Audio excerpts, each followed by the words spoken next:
Bismillahirrahmanirrahim. Today's topic of discussion is cardiovascular pharmacology. तो सबसे पहले स्टार्ट करते हैं हाइपरटेंशन का ट्रीटमेंट। तो हाइपरटेंशन को मैंने एक्सप्लेन किया था कि जो आपका सिस्टोलिक ब्लड प्रेशर है वो 140 और डायस्टोलिक वाला 90 उससे ज़्यादा हो। तो हाइपरटेंशन के अंदर जो systolic over diastolic blood pressure होता है 140/90 से ऊपर आपको देखने को मिलता होता है। क्लियर। तो हाइपरटेंशन के अंदर आपने क्या करना है, हाइपरटेंशन को कैसे मैनेज करना है। अगर आपने हाइपरटेंशन को या ब्लड प्रेशर को कंट्रोल करना है तो या तो आप क्या कर दो, हार्ट की कॉन्ट्रैक्टिलिटी को कम कर दो।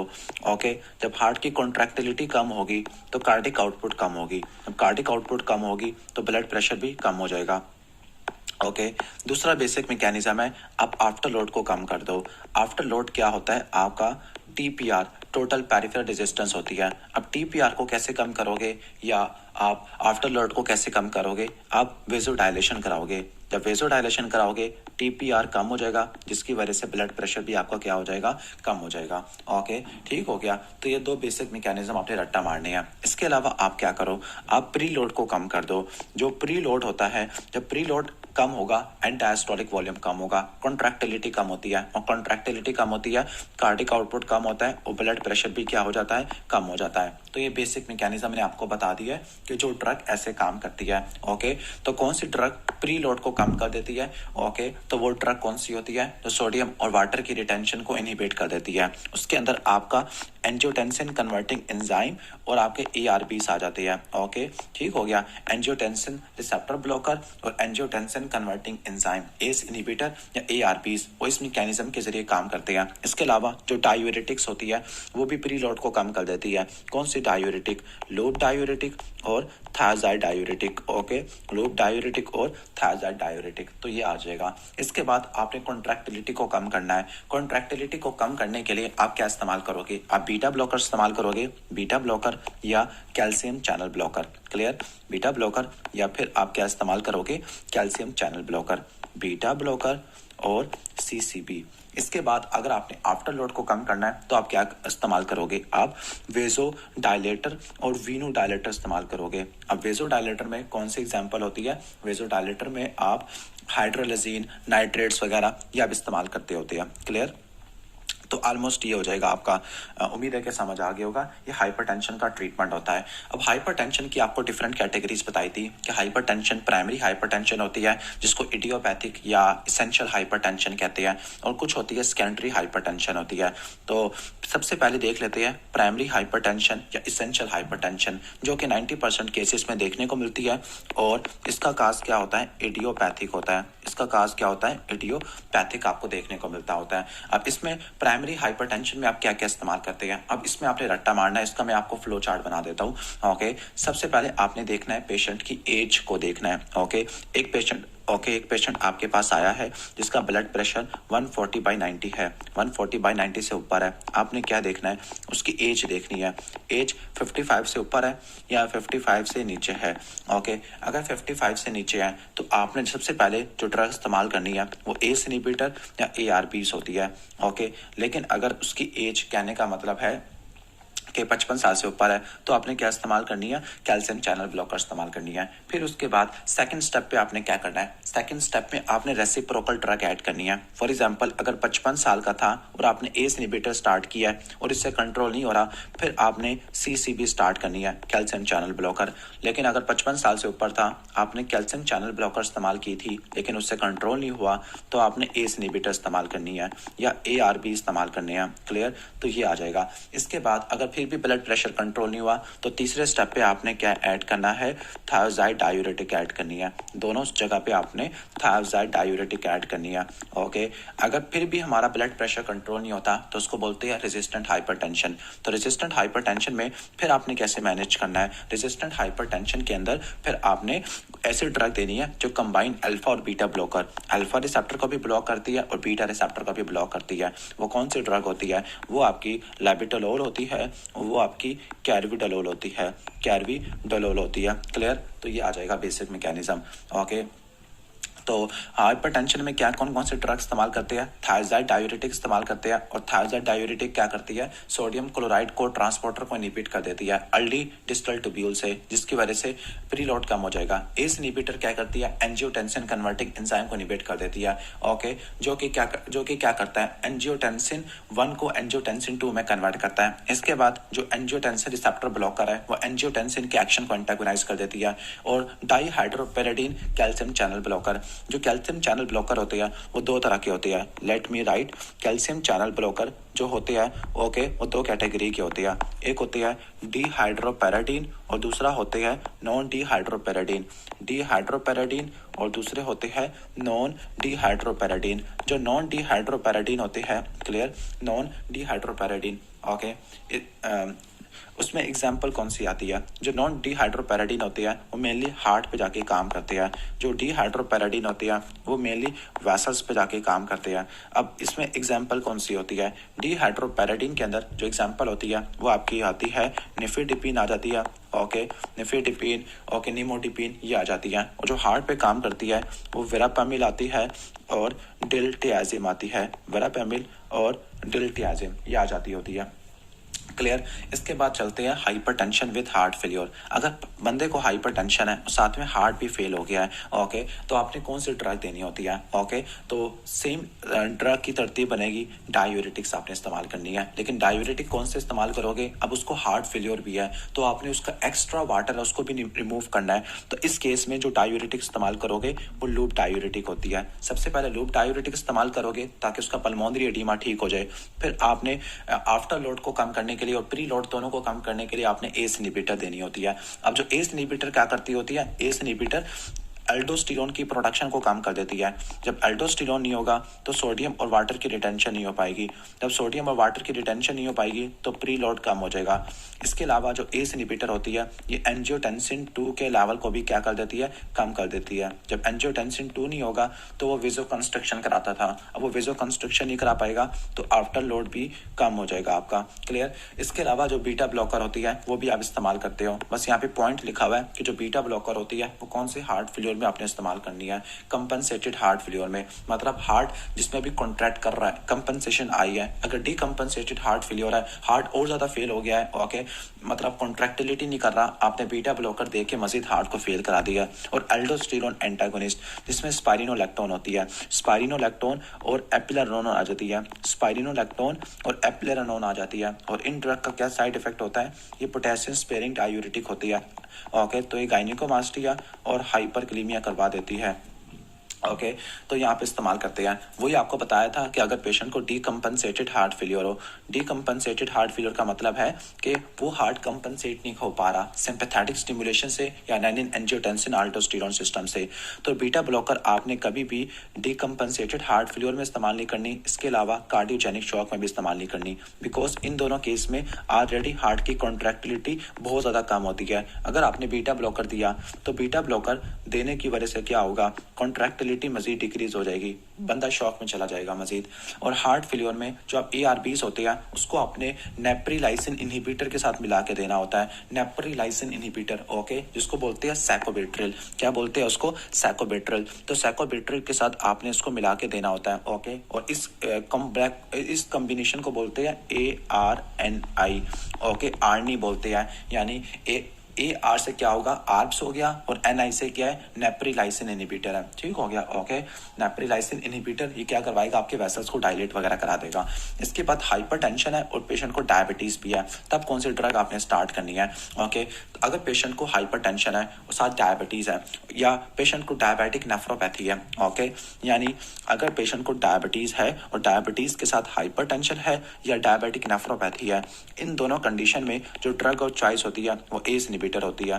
तो ACE inhibitor hypertension with diabetes में, और डायबिटीज की वजह से अगर गुर्दा फारिग हो गया डायबिटिक नेफ्रोपैथी, वहां पे इस्तेमाल होती है। तो ये आपके ड्रग और चॉइस आ जाती है, क्लियर। इसके अलावा calcium channel blocker, thyroid diuretic और बीटा ब्लॉकर भी इस्तेमाल कर लेते हैं।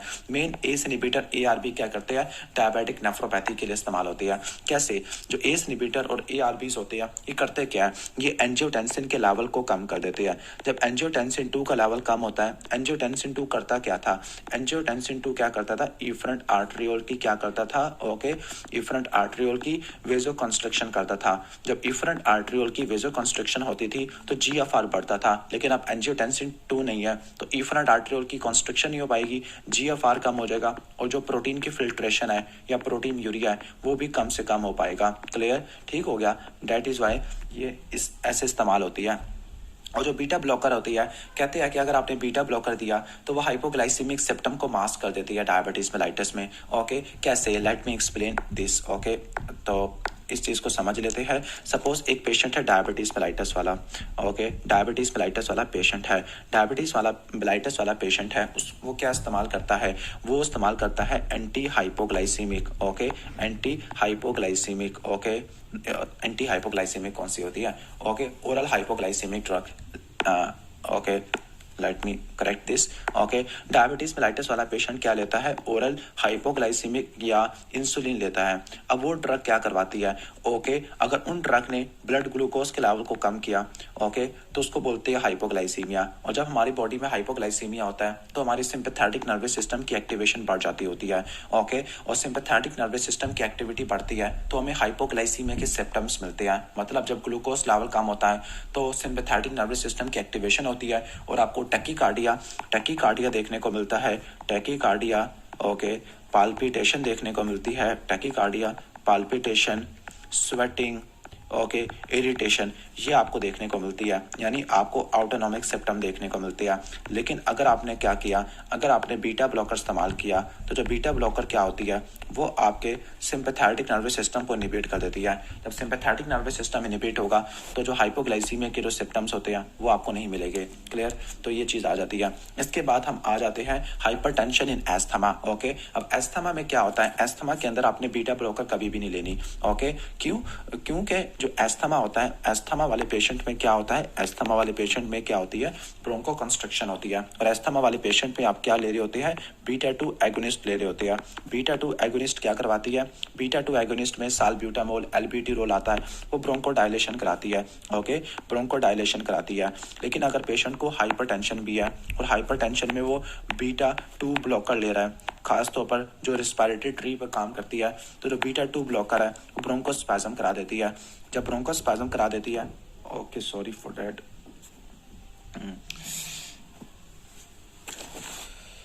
ओके, सॉरी, ओके, तो जो बीटा ब्लॉकर होती है वो क्या करवाती है, ब्रोंकोस्पैज्म करा देती है। जब ब्रोंकोस्पैज्म होता है तो उसकी वजह से क्या होता है, ब्रोंकोस्पैज्म की वजह से आपको क्या देखने को मिलेगा, एस्थमा प्रेसिपिटेट हो जाएगा, एस्थमा प्रेसिपिटेट हो जाएगा। दैट इज वाई जो बीटा ब्लॉकर होती है वो एस्थमा वाले पेशेंट में क्या होती है, ओके, कॉन्ट्रा इंडिकेटेड होती है। इसके बाद हम यहाँ पे नोट करते हैं, तो हाइपरटेंशन इन एस्थमा क्या दोगे आप, ARB इस्तेमाल करोगे। अब आप एस इनहिबिटर क्यों नहीं इस्तेमाल करोगे, क्योंकि एस इनहिबिटर क्या करवा देते हैं, ड्राई कफ करवा देते होते हैं। क्लियर, कैल्शियम चैनल ब्लॉकर आप इस्तेमाल करोगे, थायराइड डायूरेटिक इस्तेमाल करोगे सारी, लेकिन बीटा ब्लॉकर आप इतिहास से इस्तेमाल करोगे। लाइक आप प्रोपेनालोल दे नहीं सकते उन पेशेंट को, क्यों, क्योंकि प्रोपेनालोल क्या करती है, प्रोपेनालोल आपके बीटा 2 रिसेप्टर को ब्लॉक करती है। ओके, जिसकी वजह से क्या होगा, ब्रोंको कंस्ट्रिक्शन हो जाती है। इसके अलावा avoid ACE inhibitor. ACE inhibitor क्यों अवॉइड करने हैं, क्योंकि एस इनहिबिटर का क्या साइड इफेक्ट होता है, कफ करवा देते हैं, ड्राई कफ करा देते होते हैं। तो आपको ये पता लगाना कि ये कफ एस्थमा की वजह से थी या एस इनहिबिटर की वजह से थी, तो आपको कंफ्यूजन हो जाती है। इस कंफ्यूजन को दूर करने के लिए आपने एस इनहिबिटर इस्तेमाल करने हैं। इसके अलावा अगर हाइपरटेंशन इन प्रेगनेंसी है तो 4 ड्रग्स आपने इस्तेमाल करनी है, निफेटिपिन, मिथाइलडोपा, लेबिटेलोल, हाइड्रोलाजीन। जो आपकी ये जो ड्रग होती है लेबिटेलोल, ये ड्रग ऑफ चॉइस होती है। इन सब के मैकेनिज्म ऑफ एक्शन आपको आने चाहिए। Just like nifedipine calcium channel blocker है, मिथाइलडोपा क्या होती है, अल्फा 2 एगोनिस्ट होती है, सिंपैथेटिक नर्वस सिस्टम की एक्टिविटी को इनहिबिट कर देती है। लेबिटेलोल क्या होती है, अल्फा बीटा ब्लॉकर होती है।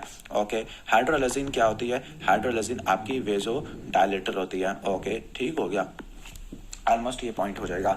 इसके बाद हम नेक्स्ट आगे चलते हैं, cardiovascular agent and molecular targets. Okay, cardiovascular agents and molecular targets, तो ये सारे मॉलिक्यूलर टारगेट्स वगैरह लिखे हुए हैं, सारे ड्रग्स बताए हुए हैं।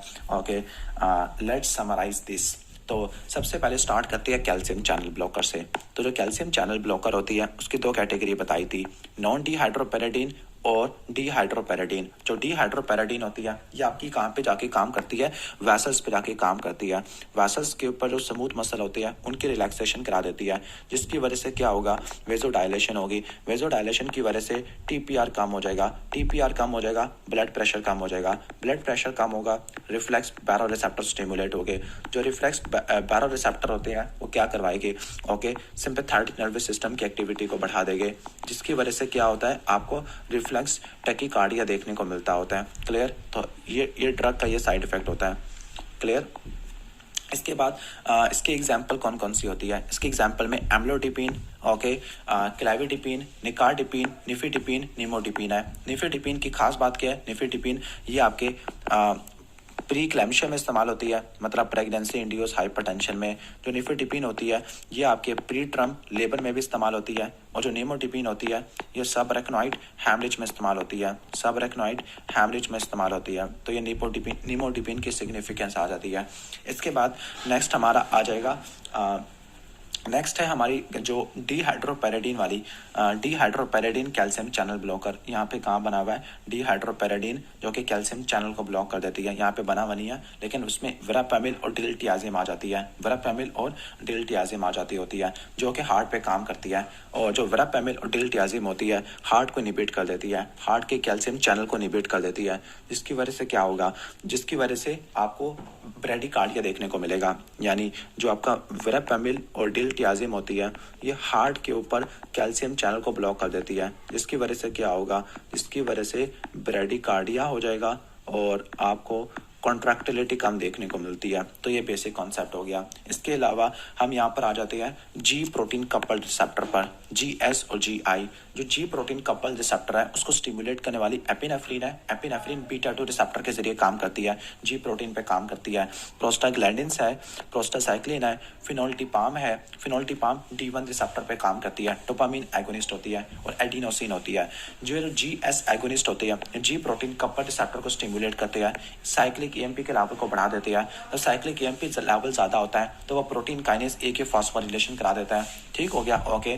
फिर आगे जो प्रोटीन काइनेज A होता है, ओके, वो क्या करवाता होता है, प्रोटीन काइनेज A, यहाँ पर एक PLB लिखा हुआ है, ओके, बड़ा कॉम्प्लेक्स चीज हो गई है PLB, ओके। बस एक बात रट्टा मार लेना कि जो आपका प्रोटीन काइनेज A होता है ये क्या करवाएगा, ओके, ये आपका कैल्शियम जो होता है, ओके, साइटोसोलिक कैल्शियम है, ओके, ठीक हो गया, उसको कम वगैरह कर देगा, रिलैक्सेशन वगैरह आपको देखने को मिलती होती है। तो ये आपके रिलैक्सेशन वगैरह हो गया। तो ये बेसिक मैकेनिज्म हो जाते हैं, ओके। बाकी इनको हम इंडिविजुअली वगैरह पढ़ लेंगे। यहाँ पर एक और इंपॉर्टेंट ड्रग है, वो है nitrates, okay, sorry, nitric oxide. जो नाइट्रिक ऑक्साइड होती है, ओके, वो आपके लाइक कहने का मतलब है ये सारे स्मूथ मसल पे एक्शन बताए हुए हैं, ओके। इन शॉर्ट के लाइक जो जी प्रोटीन कपल रिसेप्टर होते हैं, ओके, वो स्मूथ मसल पे जाके क्या काम करते हैं, जो जी प्रोटीन कपल रिसेप्टर होते हैं वो क्या करते हैं, स्मूथ मसल को क्या कर देते हैं, ओके, रिलैक्सेशन करा देते होते हैं। जी प्रोटीन कपल रिसेप्टर होते हैं, यानी जो एपिनेफ्रिन होता है, प्रोस्टाग्लैंडिन है, प्रोस्टासाइक्लिन है, फिनोल्डोपाम है, एडिनोसिन होती है, ये सारे क्या करवाते हैं, वेजोडायलेशन कराते हैं। वेजोडायलेशन कैसे कराते हैं, जी प्रोटीन कपल रिसेप्टर के जरिए, कि साइक्लिक EMP के लेवल को बढ़ाया, साइक्लिक EMP ने क्या किया, साइटोसोलिक कैल्शियम को कम कर दिया, जिसकी वजह से रिलैक्सेशन हो गया है। दूसरी तरफ जो नॉन डिहाइड्रोपेराडीन कैल्शियम चैनल ब्लॉकर थे, इन्होंने L टाइप कैल्शियम चैनल को ब्लॉक कर दिया। जो L type calcium channel block हो गया तो उसकी वजह से क्या होगा, सेल्स में कैल्शियम कम से कम एंटर होगा। जब सेल में कैल्शियम कम से कम एंटर होगा तो वो कैलमेडुलिन से कॉम्प्लेक्स कम बनाएगा। जब कैलमेडुलिन से कॉम्प्लेक्स नहीं बना पाएगा तो मायोसिन की फॉस्फोरिलेशन नहीं हो पाएगी और कॉन्ट्रैक्शन नहीं हो पाएगी। ठीक हो गया, ओके। तो जो नॉन डिहाइड्रोपेराडीन होते हैं ये कॉन्ट्रैक्शन को कम कर देते हैं, जबकि GS एगोनिस्ट ये रिलैक्सेशन को बढ़ा देते होते हैं। क्लियर? तो ये बेसिक कॉन्सेप्ट हो गया हमारा। इसके बाद हम यहाँ पे आ जाते हैं, एक और जो ड्रग होती है वो है नाइट्रिक ऑक्साइड, ओके। जो नाइट्रिक ऑक्साइड होती है उसको बनाने वाला एक एंजाइम होता है जिसको बोलते हैं नाइट्रिक ऑक्साइड सिंथेस, और ये बैक्टीरिया के लाइपोपॉलीसैकेराइड से भी बनता होता है। मेनली जो नाइट्रिक ऑक्साइड होता है ये एंडोथीलियल सेल से प्रोड्यूस होता है, ओके, ये एंडोथीलियल सेल है। जो नाइट्रिक ऑक्साइड होता है वो एंडोथीलियल सेल से प्रोड्यूस होता है, L-आर्जिनिन, और इससे प्रोड्यूस होता है। एंजाइम है नाइट्रिक ऑक्साइड सिंथेस। ठीक हो गया, ओके। जो नाइट्रिक ऑक्साइड होता है वो क्या करता है, नाइट्रिक ऑक्साइड स्मूथ मसल में एंटर होता है और वो क्या करवाता है, साइक्लिक GMP के लेवल को बढ़ा देता है। Cyclic GMP myosin light chain की फॉस्फेटेस को एक्टिवेट करता है। फॉस्फेटेस फॉस्फेट के निकालेगा और वो क्या करवा देगा, रिलैक्सेशन करवा देगा। क्लियर? रिलैक्सेशन करा देगा, ओके। तो ये सारा बेसिक मैकेनिज्म आ जाता होता है। अब कुछ ऐसी ड्रग होती है जो सीधा साइक्लिक जीएमपी के जरिए काम करती है। ओके, तो कौन सी ड्रग होती है जो साइक्लिक जीएमपी के जरिए काम करती है? एक आपका नाइट्रिक ऑक्साइड है, दूसरा एएनपी है और बीएनपी है। तो जो नाइट्रिक ऑक्साइड है, एएनपी है और बीएनपी है, ये तीनों क्या करती है? ये साइक्लिक जीएमपी के लेवल को बढ़ा देती है। जो नाइट्रिक ऑक्साइड थी एंडोथेलियम से आई थी। अमाइनो एसिड कौन सा था जिसने इसको बनाया? वो आर्जिनिन था। ओके, और एंजाइम एनोसिंथेज था। जबकि एएनपी बीएनपी ये कहाँ से आते हैं? एट्रिया और वेंट्रिकल से आते होते हैं। जो साइक्लिक जीएमपी था उसने क्या किया? फॉस्फेटेज को एक्टिवेट कराया। फॉस्फेटेज ने क्या करवा दिया? ओके, उसकी रिलैक्सेशन करा दिया। फॉस्फेटेज ने क्या करा दिया? स्मूथ मसल की रिलैक्सेशन करा दी है। जब स्मूथ मसल की रिलैक्सेशन होगी तो तब क्या होगी? वेजोडायलेशन देखने को मिलती है। क्लियर? कुछ ऐसी भी ड्रग है जो नाइट्रिक ऑक्साइड की प्रोडक्शन को बढ़ा देती है और वो भी वेजोडायलेशन करा देती है। लाइक एसिटाइलकोलिन है, वो वेजोडायलेशन कराती है via nitric oxide. Alpha 2 agonist होते हैं, वो भी वेजोडायलेशन कराते हैं via nitric oxide. Bradykinin, cytokine, histamine, serotonin और शेयर स्ट्रेस, इन सब की वजह से क्या होती है? ये रिसेप्टर ओपन हो जाती है। शेयर स्ट्रेस का मतलब है कि अगर ज्यादा प्रेशर से ब्लड फ्लो आ रहा है तो वो क्या करेगा? वो आपके क्या करेगा? वो एक रिसेप्टर को स्टिमुलेट करेगा। जब रिसेप्टर स्टिमुलेट होते हैं तो वो कैल्शियम चैनल को रिलीज करवा देते हैं। कैल्शियम चैनल क्या करता है? नाइट्रिक ऑक्साइड सिंथेज को एक्टिवेट करता है। नाइट्रिक ऑक्साइड सिंथेज क्या करेगा? नाइट्रिक ऑक्साइड बनाएगा। नाइट्रिक ऑक्साइड क्या करेगा? साइक्लिक जीएमपी के लेवल को बढ़ा देगा। साइक्लिक जीएमपी क्या करेगा? मायोसिन लाइट चेन फॉस्फेटेज को एक्टिवेट कर देगा। Myosin light chain phosphatase relaxation करा देता होता है। क्लियर? तो ये बेसिक मैकेनिज्म हो गया। अब हम इंडिविजुअली ड्रग्स को स्टडी करने वाले हैं। इंडिविजुअली ड्रग्स को स्टडी करते हैं। ओके, स्टार्ट करते हैं सबसे पहले हम कैल्शियम चैनल ब्लॉकर से। ओके, कैल्शियम चैनल ब्लॉकर मैंने आपको बताया था दो कैटेगरी के होते हैं, डाईहाइड्रोपैराडीन और नॉन डीहाइड्रोपैराडीन। जो डीहाइड्रोपैराडीन होते हैं ये आपके वास्कुलर स्मूथ मसल पे काम करते हैं और जब ये वास्कुलर स्मूथ मसल पे वेजोडायलेशन कराते हैं, वेजोडायलेशन की वजह से ब्लड प्रेशर कम होता है जिसकी वजह से रिफ्लेक्स टैकीकार्डिया देखने को मिलेगा। लेकिन जो नॉन डीहाइड्रोपैराडीन है वो हार्ट पे काम करते हैं और ये क्या करवाते हैं? सीधा हार्ट की कॉन्ट्रैक्टिलिटी को और हार्ट रेट को कम करते हैं, तो ये ब्रैडीकार्डिया करा देते हैं। क्लियर? सही हो गया? तो ये अपने बेसिक कॉन्सेप्ट को समझ लेना है। ओके, अब आपके एग्जाम्पल कौन सी होती है डाईहाइड्रोपैराडीन में? एम्लोडिपिन, क्लेवेडिपिन, निकार्डिपिन, निफेडिपिन और नीमोडिपिन। और इनके रिसेप्टर आपको एक्सप्लेन कर दिए थे कैल्शियम चैनल ब्लॉकर के। ओके, के तो कैल्शियम चैनल ब्लॉकर होती है L type voltage gated calcium channel को इनहिबिट कर देती है जिसकी वजह से कैल्शियम सेल के अंदर एंटर नहीं हो पाएगा, कैलमैडुलिन से कॉम्प्लेक्स नहीं बना पाएगा और जब कॉम्प्लेक्स नहीं बनेगा तो काइनेस एक्टिवेट नहीं होगा और कॉन्ट्रैक्शन नहीं हो पाती। क्लियर? तो ये बेसिक मैकेनिज्म हो गया। तो ये बेसिक मैकेनिज्म है कि ये ड्रग क्या करती है? Voltage gated L type calcium channel को इनहिबिट करती है। हार्ट को इनहिबिट करने वाली नॉन डीहाइड्रोपैराडीन है। स्मूथ मसल पे डीहाइड्रोपैराडीन होती है और मसल की कॉन्ट्रैक्टिलिटी कम हो जाती है। जो वास्कुलर स्मूथ मसल पे पड़ी होती है, ओके, वो आपकी एम्लोडिपिन, निफेडिपिन होती है। ओके, और डिल्टियाजिम और वेरापैमिल। सबसे इंपॉर्टेंट है एम्लोडिपिन और निफेडिपिन, यही इस्तेमाल होती है। हार्ट पर सबसे ज्यादा जो होती है वो वेरापैमिल और डिल्टियाजिम होती है। ओके, तो बस रट्टा मार लेना, वास्कुलर स्मूथ मसल पे कौन सी आपकी? ये दो है और हार्ट पे आपकी ये दो आ जाती है। क्लिनिकल यूज क्या होती है? जो डीहाइड्रोपैराडीन्स होती है एक्सेप्ट नीमोडिपिन, नीमोडिपिन एक खास जगह पे इस्तेमाल होती है, वो है आपका सबरेक्नाइट हैमरेज। ओके, सबरेक्नाइट हैमरेज या फिर इसको मैं बोलता हूँ हैमरेजिक स्ट्रोक। हैमरेजिक स्ट्रोक में इस्तेमाल होती है कि हैमरेजिक स्ट्रोक में इस्कीमिक स्ट्रोक ना हो जाए, यानी पेशेंट को जब हैमरेजिक स्ट्रोक होता है तो उसको वेजोस्पाज्म होने के चांसेस होते हैं। उस वेजोस्पाज्म को इनहिबिट करने वाली कौन होती है? नीमोडिपिन होती है। तो नीमोडिपिन हैमरेजिक स्ट्रोक में इस्तेमाल होती है टू प्रिवेंट वेजोस्पाज्म। क्यों? अगर वेजोस्पाज्म हो गया तो इस्कीमिक स्ट्रोक हो जाएगा, इस्कीमिक स्ट्रोक हो जाएगा। Okay, clear? इसके बाद आगे आ जाते हैं कि जो डीहाइड्रोपैराडीन है वो कहाँ पे इस्तेमाल होती है? हाइपरटेंशन में इस्तेमाल होती है, ब्लड प्रेशर को कम कर देती है। एंजाइना में इस्तेमाल होती है, खासतौर पर कौन सा? वेजोस्पास्टिक या प्रिंसमीटल एंजाइना, क्योंकि प्रिंसमीटल एंजाइना में वेजोस्पाज्म होता है। ओके, और ये वेजोस्पाज्म को मिनिमाइज करने के लिए इस्तेमाल होती है। इसके अलावा रेनॉल्ड फिनोमिना, रेनॉल्ड फिनोमिना में भी क्या होता है? रेनॉल्ड फिनोमिना में ये होता है कि जब भी आपका हैंड, ओके, जब भी आपका हैंड का कोल्ड एक्सपोजर होता है, ओके, कोल्ड एक्सपोजर में, ओके, जब कोल्ड एक्सपोजर होता है तो उसकी वजह से आपको 3 कलर चेंजेस देखने को मिलते हैं। ओके, ठीक हो गया? अगर किसी को कोल्ड एक्सपोजर है, सबसे पहले क्या होगा? हैंड्स में आपको व्हाइट कलर होता है कि ब्लड फ्लो कम होता है, आपके हैंड्स वाइट हो जाते हैं। फिर आपके क्या होते हैं? ओके, जब ब्लड फ्लो कम होता है तो डीऑक्सी हीमोग्लोबिन का लेवल बढ़ना शुरू हो जाता है, तो जो एक्सट्रीमिटीज होते हैं वो ब्लू होना शुरू हो जाते हैं। फिर इसके बाद आपकी क्या होती है? रिएक्टिव हाइपरीमिया होता है, मतलब वेजोडायलेशन होगी और वेजोडायलेशन की वजह से ब्लड फ्लो बढ़ जाएगा, जिसकी वजह से रेड हो जाती है। तो रेनॉल्ड फिनोमिना में क्या होता है, कोल्ड एक्सपोजर होता है, वेजो कंस्ट्रक्शन होती है, इनिशियली व्हाइट कलर होता है, फिर ब्लू होता है, फिर रेड होता है। Okay, this is called Raynaud phenomena. अब रेनॉल्ड फिनोमिना प्राइमरी भी हो सकता है जो इडियोपैथिक होता है जिसको रेनॉल्ड डिजीज कहते हैं, या सेकेंडरी भी हो सकता है जिसको रेनॉल्ड सिंड्रोम कहते हैं। ओके, लेट मी राइट इधर। ओके, रेनॉल्ड जो फिनोमिना होता है इसमें क्या होता है, कोल्ड के एक्सपोजर की वजह से आपको वाइट, ब्लू, रेड चेंजेस देखने को मिलती है।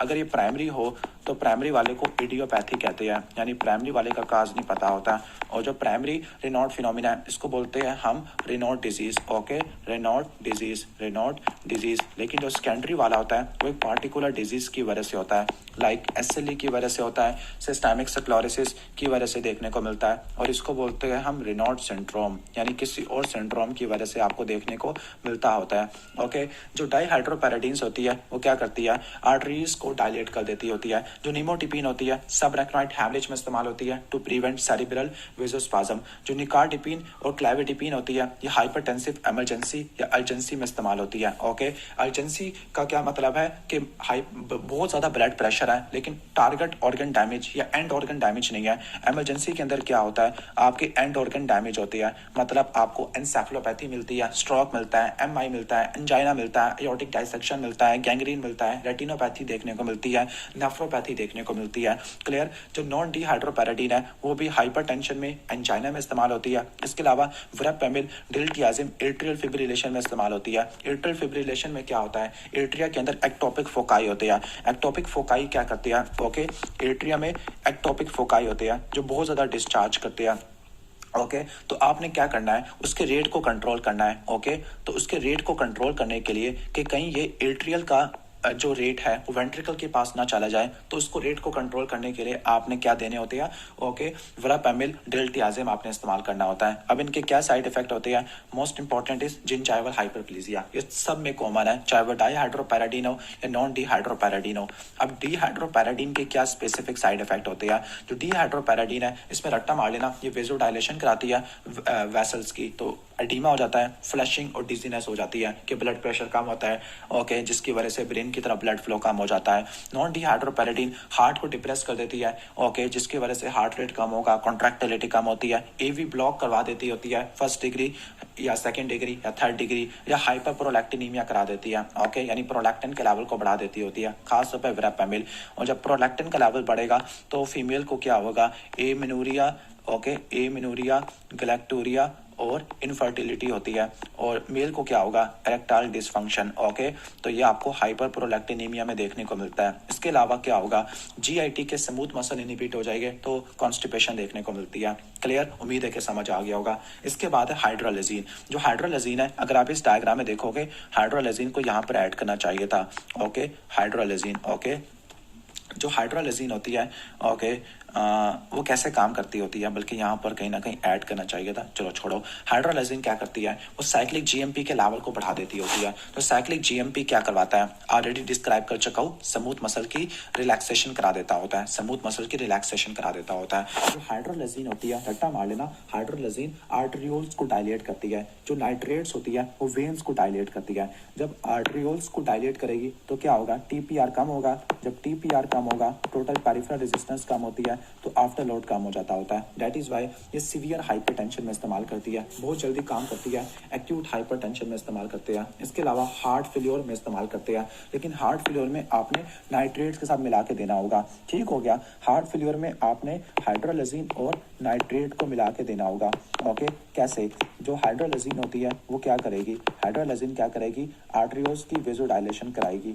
ओके, आर्टरियोल की वेजोडायलेशन कराएगी। जब आर्टरियोल की वेजोडायलेशन होती है, टीपीआर कम होता है, आफ्टर लोड कम हो जाएगा। जब आफ्टर लोड कम हो जाएगा तो हार्ट पर वर्क लोड भी क्या हो जाएगा, कम हो जाएगा। क्लियर, ठीक हो गया। तो ये आपने रट्टा मार लेना है। जो नाइट्रेट्स होती है वो क्या करती है, वो वेन्स को डायलेट करती है, वीनो डायलेटर होती है। जब वेन्स को डायलेट करेगी तो क्या हो जाएगा, ओके, प्री लोड कम हो जाएगा। जब प्री लोड कम हो जाएगा, एंड डायस्टोलिक वॉल्यूम कम होगा और हार्ट पे वर्क लोड कम हो जाएगा। क्लियर। तो दोनों मिला के इस्तेमाल होती है। इसके अलावा हाइड्रोलेजिन आप प्रेगनेंसी में भी आराम से इस्तेमाल कर सकते हैं, ओके, यानी प्री क्लैम्शिया वगैरह में भी आप इस्तेमाल कर सकते होते हैं हाइड्रोलेजिन को, क्लियर। तो ऑलमोस्ट ये बेसिक कॉन्सेप्ट आ जाएगा। इसके अलावा आप इसको बीटा ब्लॉकर के साथ मिला के देते हैं टू प्रिवेंट रिफ्लेक्स टैकीकार्डिया। आपको ऑलरेडी डिस्क्राइब कर चुका हूँ, जो हाइड्रोलेजिन होती है वेसोडाइलेशन कराती है, ब्लड प्रेशर कम होता है, जिसकी वजह से रिफ्लेक्स बैरोरिसेप्टर होते हैं वो टैकीकार्डिया करवा देते हैं। एडवर्स इफेक्ट क्या होता है? एडवर्स इफेक्ट ये है कि कंपनसेटरी टैकीकार्डिया करा देती है। कंपनसेटरी टैकीकार्डिया को अबॉर्ट करने के लिए आपने क्या देना है? आपने बीटा ब्लॉकर देना है। लेकिन अगर पेशेंट को कंपनसेटरी टैकीकार्डिया हो गया तो हार्ट पे वर्कलोड ज़्यादा हो जाएगा। दैट इज़ वाई एंजाइना में या कोरोनरी आर्टरी डिजीज में इस्तेमाल नहीं करते। इसके अलावा वेसोडाइलेशन कराती है तो फ्लूइड की रिटेंशन, एडीमा, हेडेक करा सकती है, एंजाइना करा सकती है। इसके अलावा ड्रग इंड्यूस ल्यूपस करा सकती है। ड्रग इंड्यूस ल्यूपस 4 ड्रग कराती है मेन, वैसे निमोनिक है, शिप, ओके। एस से क्या होगा? एस से सल्फोनामाइड है, ओके। एच से क्या होगा? हाइड्रोलेजिन है, ओके। आई से आइसोनियाजाइड है, और पी से क्या होगा? पी से आपका पेराजेनामाइड, वैसे पेराजेनामाइड नहीं होता, प्रोकेनामाइड होता है, सॉरी, ओके, प्रोकेनामाइड होता है, प्रोकेनामाइड। ये ड्रग इंड्यूस ल्यूपस कराती है, और जिस पेशेंट को ड्रग इंड्यूस ल्यूपस होता है उसमें आपको एंटी हिस्टोन एंटीबॉडी देखने को मिलती है, एंटी हिस्टोन एंटीबॉडीज देखने को मिलती है। तो ऑलमोस्ट ये हो जाएगा। इसके बाद हाइपरटेंसिव इमरजेंसी है। हाइपरटेंसिव इमरजेंसी में क्या होता है? आपको एंड ऑर्गन डैमेज देखने को मिलता है, एंड ऑर्गन डैमेज देखने को मिलता है। अब इसको ठीक करने के लिए आपने कौन कौन सी ड्रग देनी है? लेबिटोलॉल देनी है, जो अल्फा और बीटा रिसेप्टर दोनों को ब्लॉक कर देती है। इसके अलावा क्लेबिडिपिन है, जो कि आपको पता है कि वेसोडाइलेटर होती है। फिनोल्डोपाम, इसका भी मैकेनिज्म ऊपर पड़ा था, D1 वाली एनालॉग होती है, ओके। इसके अलावा निकार्डिपिन और नाइट्रोप्रोसाइड, ये सारे मैकेनिज्म मैंने आपको ऊपर एक्सप्लेन किए थे। ये फिनाल्डोपाम था, GS एगोनिस्ट के जरिए काम करता होता है, ओके। अब यहाँ पर एक्सप्लेन करते हैं नाइट्रोप्रोसाइड को। नाइट्रोप्रोसाइड क्या होती है? नाइट्रोप्रोसाइड आर्टरीज पे और वेन्स पे दोनों काम करती है, लेकिन कुछ बुक्स कहती है वेन्स को ज्यादा डायलेट कराती है। जब वेन्स को डायलेट कराएगी तो प्रीलोड कम हो जाएगा, जिसकी वजह से ब्लड प्रेशर कम हो जाएगा। इसके अलावा ये साइक्लिक GMP के लेवल को बढ़ा देती है, ओके। जो नाइट्रोप्रोसाइड होती है वो नाइट्रिक ऑक्साइड के लेवल्स को रिलीज करवा देती है, यानी जो नाइट्रोप्रोसाइड है वो क्या करती है? वो जो नाइट्रोप्रोसाइड होती है वो क्या करती है? वो नाइट्रिक ऑक्साइड के लेवल्स को रिलीज करा देती है। उसके लेवल को रिलीज करा देती है तो उसकी वजह से क्या होगा? ओके, ठीक हो गया। जब उसके लेवल ज़्यादा हो जाएंगे तो स्मूथ मसल की रिलैक्सेशन देखने को मिलेगी, ओके। अच्छा, सॉरी, यहाँ पर आना चाहिए था। अच्छा, यहाँ पर एक और चीज़ रट्टा मार लो। हाँ, let me clarify once again, okay. तो जो नाइट्रोप्रोसाइड होती है ये आर्टरीज और वेन्स दोनों पर बराबर की वेसोडाइलेशन कराती है। आर्टरियोल को भी डायलेट करती है, वेन्स को भी डायलेट करती है। लेकिन जो नाइट्रेट्स होती है वो क्या करती है? वो वेन्स को ज़्यादा डायलेट कराती है, ओके। ठीक हो गया। दैट इज़ वाई नाइट्रेट ज़्यादा इंपॉर्टेंट होती है, ओके। तो जो नाइट्रोप्रोसाइड होता है ये शॉर्ट एक्टिंग वेसोडाइलेटर है। दैट मीन्स ये हाइपरटेंसिव इमरजेंसी में इस्तेमाल करोगे आप, जबकि नाइट्रेट्स आप एंजाइना में इस्तेमाल करते हैं। इन दोनों के डिफरेंस आपने रट्टा मारनी है। जो नाइट्रोप्रोसाइड है बहुत जल्दी काम करता है, तो आपने इसको इस्तेमाल करना है हाइपरटेंसिव इमरजेंसी में, अर्जेंसी में, ठीक हो गया। लेकिन नाइट्रेट्स स्लो काम करते हैं, वैसे ये भी रीअब्जॉर्ब हो जाते हैं, तो उसको आपने एंजाइना में इस्तेमाल करना होता है। तो जो नाइट्रोप्रोसाइड है इसका मैकेनिज्म ऑफ एक्शन एक्सप्लेन करती है कि ये वेसोडाइलेटर होती है। ये क्या करती है? साइक्लिक GMP के लेवल को रिलीज करा देती है, साइक्लिक GMP के लेवल को बढ़ा देती है, नाइट्रिक ऑक्साइड को रिलीज करा देती है। लेकिन इंपॉर्टेंट साइड इफेक्ट क्या है? ये साइनाइड की पॉइजनिंग करा देती है, क्योंकि ना सिर्फ ये नाइट्रिक ऑक्साइड को रिलीज कराती है बल्कि साइनाइड को भी रिलीज करा देती है, ओके। नाइट्रिक ऑक्साइड और साइनाइड दोनों को रिलीज करा देती है, ओके। अब फिनोल्डोपाम क्या होता है? ये डोपामीन का रिसेप्टर एगोनिस्ट है, होता है, D1 होता है। कोरोनरी में, पेरिफेरल सर्कुलेशन में, रीनल में और संप्लैंक्निक में हर जगह पे वेसोडाइलेशन कराता है। जब ये वेसोडाइलेशन कराता है, ओके, लाइक आपके पेरिफेरल आर्टरियोल्स पे, तो ब्लड प्रेशर कम हो जाएगा। जब ये रीनल पे काम करेगा तो ये नाइट्राइल यूरिसिस करा देता होता है, ओके, ठीक हो गया। लेकिन साइड इफेक्ट क्या है? हाइपोटेंशन करा देता है, टैकीकार्डिया, फ्लशिंग, हेडेक, जो कि सबका सिमिलर होता है। जो नाइट्रेट्स होती है, नाइट्रेट्स में नाइट्रोग्लिसरीन, आइसोसोर्बाइट डाइनाइट्रेट, आइसोसोर्बाइट मोनोनाइट्रेट, जो नाइट्रेट्स होती है वो भी वेसोडाइलेशन कराती है। अब दो चीज़ों को आपने समझना है ध्यान से। जो नाइट्रोप्रोसाइड होती है, नाइट्रोप्रोसाइड, ओके, वो ऑलरेडी सिंथेसाइज्ड NO को, यानी जो नाइट्रोप्रोसाइड है वो उस नाइट्रिक ऑक्साइड को रिलीज कराएगी जो ऑलरेडी बना हुआ होता है, ओके। लेकिन जो नाइट्रेट होती है ये नाइट्रिक ऑक्साइड की सिंथेसिस को बढ़ा देती होती है। लाइक अगर आप इस डायग्राम में देखो को। तो जो नाइट्रेट होती है वो क्या करती है, नाइट्रेट्स क्या करती है, ओके, नाइट्रेट्स इनके सिंथेसिस को बढ़ा देती है, ओके, जबकि रिलीज को बढ़ाना, ओके, वो आपका कौन सा होता है, वो नाइट्रोपुरोसाइड होता है। लाइक अगर आप यहाँ पे डायग्राम में देखो, क्लियर, तो उम्मीद है कि समझ आ गया होगा। इसके बाद हम आगे चलते होते हैं। वंस अगेन साइक्लिक जीएमपी का लेवल ज्यादा होगा, वेन्स को ज्यादा डायलेट करते हैं, प्रीलोड को कम कर देते हैं। दैट इज वाई ये एंजाइना में इस्तेमाल होते हैं, एक्यूट कोरोनरी सिंड्रोम में इस्तेमाल होते हैं और पल्मोनरी एडीमा में इस्तेमाल होते हैं। नाइट्रेट्स कहाँ पे इस्तेमाल होती है, पल्मोनरी एडीमा में भी इस्तेमाल होती है, क्लियर। लेकिन इनका साइड इफेक्ट क्या होता है, रिफ्लेक्स टैकीकार्डिया करा देते हैं। दैट इज वाई आपने बीटा ब्लॉकर के साथ देना होता है। और एक बात रट्टा मार लेना कि जो आपका नाइट्रोपुरोसाइड है उसका साइड इफेक्ट क्या होता है, ओके, साइनाइड पॉइजनिंग, जबकि आपका नाइट्रेट्स का क्या साइड इफेक्ट होता है, मेथिमोग्लोबिनीमिया, मतलब कि ये जो फेरस होता है उसको किस में कन्वर्ट कर देते हैं, फेरस को फेरिक में कन्वर्ट कर देते हैं, Fe+3 में कन्वर्ट कर देते हैं। इसके अलावा सारी वेजोडायलेटर का side effect hypotension, flushing, headache, dizziness है। और खास तौर पर एक स्पेसिफिक डिजीज आ गया, वो है मंडी डिजीज। मंडी डिजीज का क्या मतलब होता है, नाइट्रेट्स वो ड्रग होती है जिनकी आपको टॉलरेंस देखने को मिलती है। टॉलरेंस का क्या मतलब होता है, टॉलरेंस का मतलब ये होता है कि आपको ड्रग की डोज को बढ़ाना पड़ता है for a given side effect. तो टॉलरेंस का मतलब क्या होता है, आपको ड्रग की डोज को बढ़ाना होता है to produce the same effect. For example, एक बंदा अगर 2 सिगरेट पीता है लेकिन अगले दिन उसको 2 सिगरेट से भी मजा नहीं आएगा, ओके, तो वो 3 सिगरेट पिएगा। तो सेम इफेक्ट प्रोड्यूस करने के लिए ड्रग की डोज को बढ़ाना, उसको बोलते हैं टॉलरेंस। अब मंडे डिजीज का क्या मतलब होता है, मंडे डिजीज का मतलब ये है कि जब वो बंदे कहने का मतलब है मंडे से लेकर आपके सैटरडे तक काम करेंगे, ओके, कहाँ पे काम करेंगे, इंडस्ट्रीज में काम करेंगे। कौन सी इंडस्ट्री में, जिसमें नाइट्रेट का एक्सपोजर है। तो जो अगर वर्कर्स होते हैं मंडे टू सैटरडे इंडस्ट्री में काम करेंगे तो नाइट्रेट्स का एक्सपोजर ज़्यादा होगा। जब नाइट्रेट का एक्सपोजर ज़्यादा होगा तो नाइट्रेट्स के खिलाफ या नाइट्रेट्स के अगेंस्ट टॉलरेंस बन जाती है, ओके, टॉलरेंस बन जाती है। तो उसका मतलब क्या होता है, ओके, ठीक हो गया, मतलब वो ड्रग अपनी गिवन डोज पर अपना इफेक्ट प्रोड्यूस नहीं कर पा रही, टॉलरेंस आ जाती है, ओके, यानी बॉडी इसको अडाप्ट कर जाती है। लेकिन जैसे ही उनको छुट्टी होती है, संडे को छुट्टी होती है, उनका नाइट्रेट का एक्सपोजर गया। जब नाइट्रेट का एक्सपोजर गया तो टॉलरेंस खत्म हो गया, मतलब बॉडी उसको हैंडल या बर्दाश्त नहीं कर सकती। जब टॉलरेंस खत्म हो गया तो फिर आपको साइन सिम्टम देखने को मिलेंगे। कब, मंडे को, क्योंकि संडे की छुट्टी थी। This is called Monday disease, okay. तो ये आपको इंडस्ट्रियल नाइट्रेट एक्सपोजर में देखने को मिलती है, ओके, ठीक हो गया, ओके, कि जब वो वर्किंग आवर में होते हैं तो उनका टॉलरेंस डेवलप हो जाती है फॉर वेजोडाइलेशन। लेकिन जैसे ही वीकेंड आता है, छुट्टी पे जाते हैं, इनका टॉलरेंस खत्म हो जाती है, फिर आपको टैकीकार्डिया, डिजीनेस, हेडेक देखने को मिलती है।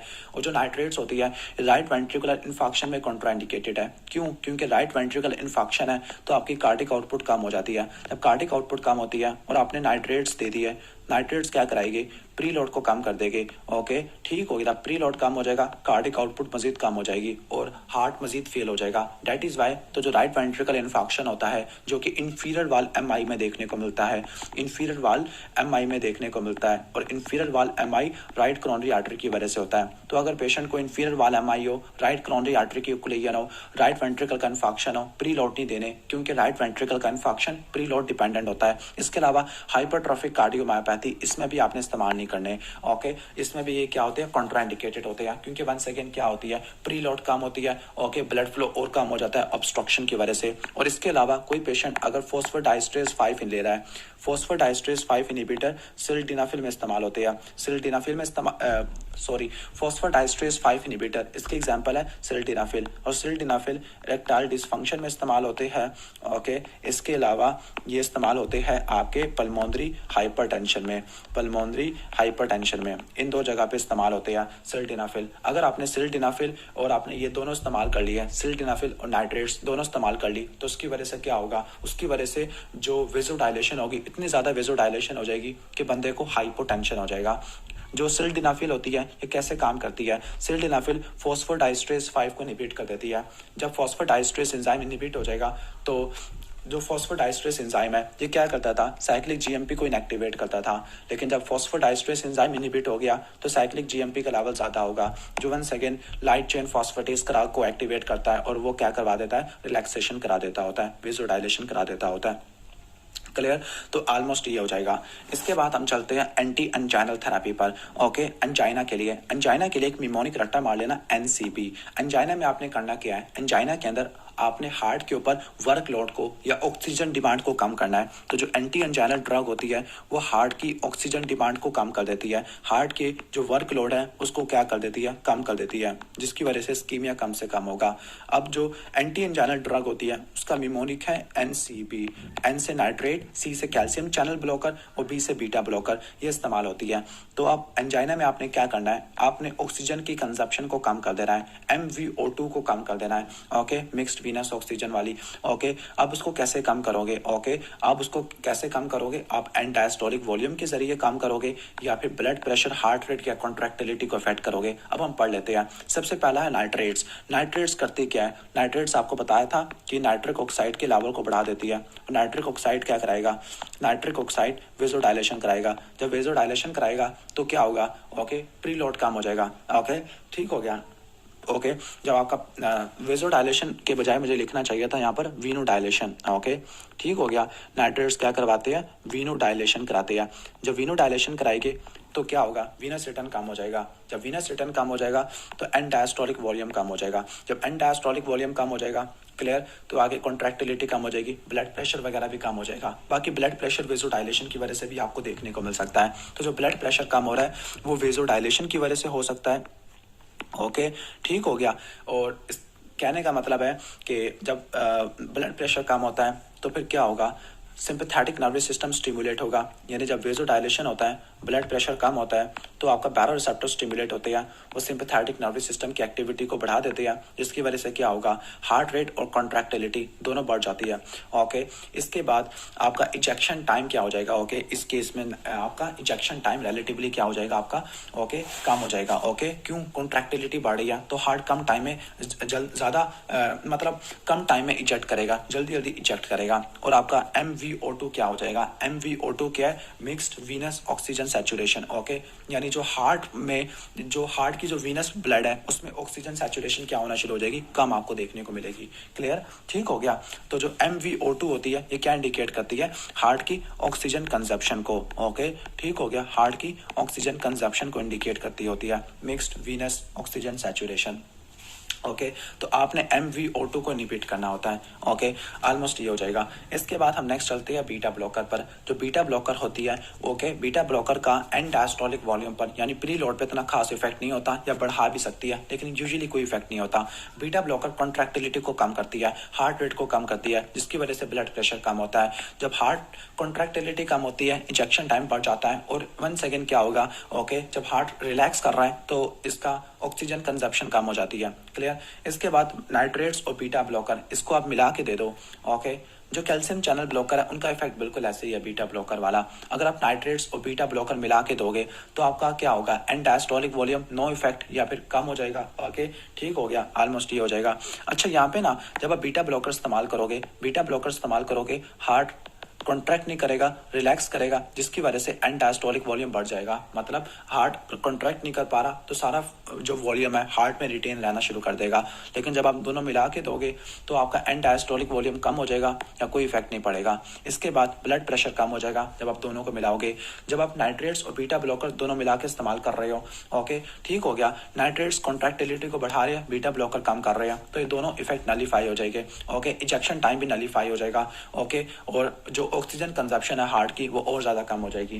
क्लियर, इसके बाद है रोनालोजीन। रोनालोजीन क्या करती है, ओके ये आपके क्या करती है, इनवर्ड सोडियम करंट को इनहिबिट कर देती है। ओके, ठीक हो गया, इनवर्ड सोडियम करंट को क्या कर देती है, इनहिबिट कर देती है, जिसकी वजह से क्या होगा, जिसकी वजह से जो आपका डायस्टोलिक वाल टेंशन है, ओके वो आपकी कम हो जाती है और ऑक्सीजन कंजप्शन भी कम हो जाती है। ओके, ठीक हो गया। इन शॉर्ट वो ये कहना चाह रहा है कि जब late phase of inward sodium current ये इनहिबिट हो जाएंगे, ओके तो इसकी वजह से क्या होगा, इसकी वजह से आपका हार्ट के ऊपर वर्कलोड कम हो जाएगा। जब हार्ट के ऊपर वर्कलोड कम हो जाएगा तो उसकी वजह से क्या होगा, ऑक्सीजन कंजप्शन कम हो जाती है। जब ऑक्सीजन कंजप्शन कम हो जाती है तो उसकी वजह से क्या हो जाएगा, आपके कहने का मतलब है एंजाइना में इस्तेमाल होते हैं। तो रेनालोजिन क्या होती है, okay, late phase of inward sodium current उसको इनहिबिट कर देती है, जिसकी वजह से क्या होगा, आपकी जो डीपोलराइजेशन है वो जल्दी खत्म हो जाती है और आपकी कहने का मतलब है रिलैक्सेशन जल्दी मतलब जब आपकी डीपोलराइजेशन आपकी कहने का मतलब है कम हो गई है, ओके, ठीक हो गया, तो इसका मतलब है इसके बाद आपकी फीलिंग वगैरह भी अफेक्टेड हो जाएगी, कंजप्शन भी कम हो जाती है। साइड इफेक्ट क्या होती है, ये कॉन्स्टिपेशन, डिजीनेस वगैरह करा देती होती है। इसके बाद है सैकोबिट्रिल। सैकोबिट्रिल क्या है, नेप्रिलाइसिन इनहिबिटर है, ओके। जो नेप्रिलाइसिन एंजाइम होता है वो करता क्या होता है, जो आपका कहने का मतलब है कि जो नेप्रिलाइसिन होता है, ओके, क्लियर, वो आपके ब्रेडिकाइनिन, नाइट्रिक ऑक्साइड, एंजियोटेंसिन 2 और सब्सटेंस पी, ओके, इनकी डिग्रेडेशन वगैरह कराता होता है। क्लियर, ठीक हो गया, ओके। आपने बस इस एंजाइम को इनहिबिट कर देना है, जिसकी वजह से वेजोडाइलेशन होगी और ईसीएफ का वॉल्यूम बढ़ जाएगा। क्लियर, तो ये ऑलमोस्ट ये बेसिक मैकेनिज्म आपका हो जाएगा। अब आपने इसको ना वेल्सार्टन के साथ मिला के देना होता है टू ट्रीट, ओके, ठीक हो गया, to treat heart failure with reduce injection fraction, यानी आपने सिस्टोलिक हार्ट फेलियर को ठीक करना होता है। लेकिन साइड इफेक्ट क्या होते हैं, आपको लाइक हाइपोटेंशन देखने को मिलती है, हाइपरकलीमिया, क्योंकि ये भी एआरबी के साथ मिला के देते होते हैं, वेल्सार्टन के साथ मिला के देते हैं, कफ डिजीनेस करा देती होती है, ओके, ठीक हो गया। और ब्रेडिकाइनिन का लेवल ज़्यादा होगा, जब ब्रेडिकाइनिन का लेवल ज़्यादा होगा तो फिर आपको क्या देखने को मिलेगा, आपको एंजियोडीमा देखने को मिलेगा, ठीक हो गया। तो जो एस इनहिबिटर होती है वो भी ब्रेडिकाइनिन के लेवल को बढ़ा देती होती है और ये भी ब्रेडिकाइनिन के लेवल को बढ़ा देती होती है। क्लियर, ऑलमोस्ट हमारा ये बेसिक कॉन्सेप्ट हो गया। इसके बाद नेक्स्ट हमारा है लिपिड लॉरिंग ड्रग्स है सारा, फिर तो ये सारा बेसिक मैकेनिज्म आ जाएगा। फिर डाइजॉक्सिन है, फिर एंटी रिथमिक ड्रग्स आ जाती है। क्लियर, तो हम स्टार्ट करते हैं लिपिड लॉरिंग ड्रग्स। तो लिपिड्स को कम करने वाली ड्रग्स होती है वो कौन कौन सी होती है, ओके। अब जो लिपिड लॉरिंग ड्रग्स होती है ये कहाँ पे इस्तेमाल होती है, ये हाइपरलिपिडीमिया में इस्तेमाल होती है, ओके। और हाइपरलिपिडीमिया का क्या मतलब होता है, हाइपरलिपिडीमिया का मतलब है कि आपकी बॉडी में एलडीएल जो कि बैड कोलेस्ट्रॉल होता है, एचडीएल गुड कोलेस्ट्रॉल होता है, और टैग इसका लेवल आपको ज़्यादा देखने को मिलता है, इसको बोलते हैं हम हाइपरलिपिडीमिया। क्लियर, तो ये बेसिक कॉन्सेप्ट वगैरह आ जाएगा। इसके बाद हम आगे चलते होते हैं, अब हम ड्रग्स वगैरह को स्टार्ट करते हैं। सबसे पहले ड्रग है आपकी स्टैटिन्स। स्टैटिन्स स्टार्ट करते हैं। स्टैटिन्स में एग्जांपल आपकी आती है एटोरवास्टैटिन, रोजुवास्टैटिन, प्रावास्टैटिन, सिमास्टैटिन। जो स्टैटिन्स होती है एक एंजाइम को इनहिबिट करती है जो कोलेस्ट्रॉल की सिंथेसिस कराता होता है। इस एंजाइम का नाम है एचएमजी कोई रिडक्टेज। जब एचएमजी कोई रिडक्टेज इनहिबिट होगा तो कोलेस्ट्रॉल की प्रोडक्शन कम होगी, ओके। कोलेस्ट्रॉल की प्रोडक्शन कम होगी तो इंट्राहेपेटिक कोलेस्ट्रॉल ज़्यादा कम हो जाएगा, यानी लीवर के अंदर कोलेस्ट्रॉल की प्रोडक्शन कम हो जाएगी। इंट्राहेपेटिक कोलेस्ट्रॉल कम हुआ। इसके अलावा जो आपका जब इंट्राहेपेटिक कोलेस्ट्रॉल ज़्यादा हुआ तो जो लीवर के अंदर वाला कोलेस्ट्रॉल होता है वो एलडीएल रिसेप्टर की क्या करता होता है, ओके, रीसाइक्लिंग को इनहिबिट करता होता है। Okay, let me explain from this diagram. Okay, yes, okay, तो लीवर के अंदर क्या होता है, एसिटाइल कोवे और एचएमजी कोवे मिलके क्या बनाते हैं, मेवोलिनेट, जो आगे कोलेस्ट्रॉल बनाता है। इसको इनहिबिट करने वाला एंजाइम है एचएमजी कोई रिडक्टेज। जब एचएमजी कोई रिडक्टेज इनहिबिट हो गया तो जो आपका इंट्राहेपेटिक कोलेस्ट्रॉल है वो कम हो जाएगा। जब इंट्राहेपेटिक कोलेस्ट्रॉल कम हो जाएगा, नॉर्मली कोलेस्ट्रॉल करता क्या था, वो एलडीएल के रिसेप्टर को क्या करता था, ओके, नॉर्मली उसके एलडीएल के रिसेप्टर की रिसाइकलिंग को इनहिबिट करता था। लेकिन जब कोलेस्ट्रॉल नहीं है, एलडीएल के रिसेप्टर क्या हो गए, ज़्यादा रिसाइकल एलडीएल के रिसेप्टर ज्यादा लगेंगे। क्लियर, जब एलडीएल के रिसेप्टर ज्यादा लगेंगे तो वो क्या करेंगे, एलडीएल कोलेस्ट्रॉल को ज्यादा पकड़ लेंगे ब्लड में, ठीक हो गया। क्लियर, तो ये आपने बेसिक कॉन्सेप्ट को रट्टा मार लेना है। उम्मीद है कि समझ आ गया होगा, ठीक हो गया। तो और जब एलडीएल के रिसेप्टर की रिसाइकलिंग ज़्यादा होती है तो एलडीएल का कैटाबॉलिज्म बढ़ जाएगा, ओके।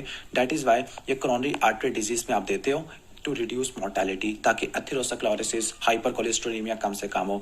अब इसका क्लिनिकल यूज़ बता दिया कि मोर्टेलिटी को कम करती है एमआई वाले पेशेंट में, एंजाइना वाले पेशेंट में। साइड इफेक्ट क्या होते हैं, हेपेटोटॉक्सिक होते हैं, एलएफटीज के लेवल को बढ़ा देते हैं, मायोपैथी करा देते हैं। खासतौर पर अगर आप फाइब्रेट्स और नियासिन के साथ मिला के लोगे, क्योंकि फाइब्रेट्स और नियासिन ये भी मायोपैथी करवाते हैं। इसके बाद है bile acid resins. Bile acid resins में एग्जाम्पल है कोलिस्ट्राइमिन, कोलिसिविलाम, कोलेस्टिपोल। अब ये ड्रग करती क्या होती है, अच्छा पहले स्टैटिन्स का पढ़ लेते हैं। स्टैटिन क्या करती है, एलडीएल के लेवल को कम कर रही है, HDL के लेवल को बढ़ा देती है कंपनसेशन के तौर पर, और ट्राइग्लिसराइड का लेवल भी कम हो जाता है HMG कोरिडक्टेज के जरिए। इसके बाद है बाइल एसिड राइजेंस। बाइल एसिड राइजेंस क्या करते हैं, एंटीरोहेपेटिक बाइल एसिड सर्कुलेशन को इनहिबिट कर देते हैं। नॉर्मली होता है क्या है, जो बाइल होता है जब वो स्मॉल इंटेस्टाइन में आता है तो वो रीअब्जॉर्ब होने के बाद आपका कहाँ पे आ जाता है, लीवर के पास वापस आ जाता होता है। Clear? Okay, let me show you कहाँ पे डायग्राम है। सपोज ये आपके एंटीरोसाइड है, ये बाइल एसिड होते हैं, ये क्या होते हैं, बाइल एसिड होते हैं। ओके, बाइल ने रीअब्जॉर्ब, सपोज ये बाइल आपके इंटेस्टाइन के ल्यूमेन में पड़े होते हैं, बाइल ने रीअब्जॉर्ब होकर एंटीरोसाइड में आना होता है। तो बाइल एसिड की अगर आप रीअब्जॉर्प्शन को इनहिबिट कर दो तो ये बाइल एसिड लीवर के पास नहीं आ पाएगा। ओके, एंटीरोहेपेटिक सर्कुलेशन रुक गई है। जब एंटीरोहेपेटिक सर्कुलेशन रुक गई है, लीवर के पास बाइल एंटर नहीं हो रहा, तो लीवर क्या करेगा, मजीद बाइल बनाएगा, कोलेस्ट्रॉल को बाइल में कन्वर्ट कर देगा, जिसकी वजह से इंट्राहेपेटिक कोलेस्ट्रॉल कम हो जाएगा। जब इंट्राहेपेटिक कोलेस्ट्रॉल कम हो जाएगा, ओके, तो वो कोलेस्ट्रॉल कहाँ से लेगा लीवर, वो आपका सर्कुलेशन से लेगा। तो वो LDL के रिसेप्टर की रिसाइकलिंग को बढ़ा देगा या इसके एक्सप्रेशन को बढ़ा देगा। उम्मीद है कि समझ आ गया होगा। तो वन सेकेंड, LDL कम हो जाएगा, HDL थोड़ा सा बढ़ेगा, टैग चुनना सा बढ़ सकता होता है बाइल एसिड राइजेंस से। साइड इफेक्ट क्या होती है, GI अपसेट करा सकती है और ये दूसरी ड्रग्स की एब्जॉर्प्शन को इनहिबिट कर सकती है। खासतौर पर जो फैट सॉल्युबल विटामिन है उनकी रीअब्जॉर्प्शन को भी इनहिबिट कर सकती है। इसके बाद नेक्स्ट है हमारा एजिटिमाइब। जो एजिटिमाइब होते हैं ये क्या करता है, कोलेस्ट्रॉल की एब्जॉर्प्शन को इनहिबिट कर देता है at small intestine brush border. तो जो एजिटिमाइब होता है ये कोलेस्ट्रॉल की एब्जॉर्प्शन को इनहिबिट कर देता है। वन सेकेंड, जब कोलेस्ट्रॉल नहीं होगा, लीवर के पास नहीं आएगा, इंट्राहेपेटिक कोलेस्ट्रॉल कम होगा, तो LDL के रिसेप्टर की एक्सप्रेशन होती है, LDL कम हो जाएगा, टैग वगैरह ये भी कम हो जाएगा। साइड इफेक्ट क्या होते हैं, LFTs और डायरिया करा देते होते हैं। तो जो एजिटिमाइब है वो क्या करती है, कोलेस्ट्रॉल की एब्जॉर्प्शन को रोक देती है। इसके बाद है फाइब्रेट्स। फाइब्रेट्स में फिनोफाइब्रेट जेम फैब्रोजिल है, ये आ जाती है। अब जो फाइब्रेट्स होते हैं वो क्या करते हैं, PPAR अल्फा रिसेप्टर को स्टिमुलेट करते हैं। जो PPAR गैमा था वो कौन सा था, वो आपका था थायाजोलिडाइनिडायोन्स, जो इंसुलिन की सेंसिटिविटी को बढ़ाता था। जो PPAR अल्फा होता है वो क्या करता है, लाइपोप्रोटीन लाइपेज की एक्टिविटी को बढ़ा देता है। अब जो लाइपोप्रोटीन लाइपेज होता है ये वो एंजाइम पड़ा होता है, लाइक अगर आप यहाँ पे देखो ये PPAR अल्फा होता है। ओके, जो PPAR अल्फा होता है वो क्या करता है, लाइपोप्रोटीन लाइपेज इसकी एक्सप्रेशन को बढ़ा देता है। और लाइपोप्रोटीन लाइपेज कहाँ पे पड़ा होता है, एडिपोज टिश्यू में पड़ा होता है। और ये करता क्या है, ये VLDL और काइलोमाइक्रोन उसके टैग को एडिपोज टिश्यू में कन्वर्ट कर देता होता है। तो लाइपोप्रोटीन लाइपेज क्या करेगा, ये क्या करेगा, टैग को फ्री फैटी एसिड में कन्वर्ट कर देगा। और फ्री फैटी एसिड कहाँ पे रिस्टोर हो जाते हैं, एडिपोज टिश्यू में रिस्टोर हो जाते हैं। ओके, तो जो फाइब्रेट्स होते हैं ये मेनली करते क्या है, ये ट्राइग्लिसराइड के लेवल को कम कर देते होते हैं। ओके, इसके अलावा PPAR अल्फा क्या करता होता है, HDL की सिंथेसिस कराता होता है। अब इनके साइड इफेक्ट क्या होते हैं, मायोपैथी कराते हैं। दैट इज वाई आपने स्टैटिन के साथ मिला के नहीं लेना। इसके अलावा कोलेस्ट्रॉल गालस्टोन करा सकते हैं। क्यों, क्योंकि कोलेस्ट्रॉल 7 अल्फा हाइड्रोक्सिलेज एंजाइम को इनहिबिट कर देते हैं। जब cholesterol 7 alpha hydroxylase enzyme inhibit होगा तो कोलेस्ट्रॉल की पोलराइजेशन नहीं हो पाती, कोलेस्ट्रॉल नॉन पोलर होगा, जिसकी वजह से गालस्टोन बन जाती है। इसके बाद नियासिन है। नियासिन क्या करती है, हार्मोन सेंसिटिव लाइपेज को इनहिबिट कर देती है। तो एडिपोज टिश्यू में दो तरह के एंजाइम होते हैं। ओके, एक तो आपका वैसे एडिपोज टिश्यू नहीं बल्कि एडिपोज टिश्यू में एक ही होता है। जो लाइपोप्रोटीन लाइपेज है ये एंडोथीलियम पे पड़ा होता है, एंडोथीलियम पे पड़ा होता है, जिसका मेन पर्पज है टैग को फ्री फैटी एसिड में कन्वर्ट कराना, ताकि फ्री फैटी एसिड किस में स्टोर हो जाए, एडिपोज टिश्यू में टैग बन जाए। लेकिन जो एडिपोज टिश्यू में टैग होता है कहीं वो टूट ना जाए, उसकी लाइपोलाइसिस ना हो जाए, उसके लिए जो एंजाइम होता है उसका नाम है हार्मोन सेंसिटिव लाइपेज। तो जो हार्मोन सेंसिटिव लाइपेज है उसको दो ड्रग इनहिबिट करती है, एक नियासिन होती है और दूसरा इंसुलिन होती है। ये दोनों हार्मोन सेंसिटिव लाइपेज को इनहिबिट करती है। जब हार्मोन सेंसिटिव लाइपेज इनहिबिट हो जाएगा तो उसकी वजह से क्या होगा, हार्मोन सेंसिटिव लाइपेज इनहिबिट होगा तो लाइपोलाइसिस नहीं हो पाएगी। ओके, और फ्री फैटी एसिड का लेवल ब्लड में कम हो जाएगा। ओके, इसके अलावा ये हेपेटिक VLDL सिंथेसिस को भी इनहिबिट कर देती है नियासिन।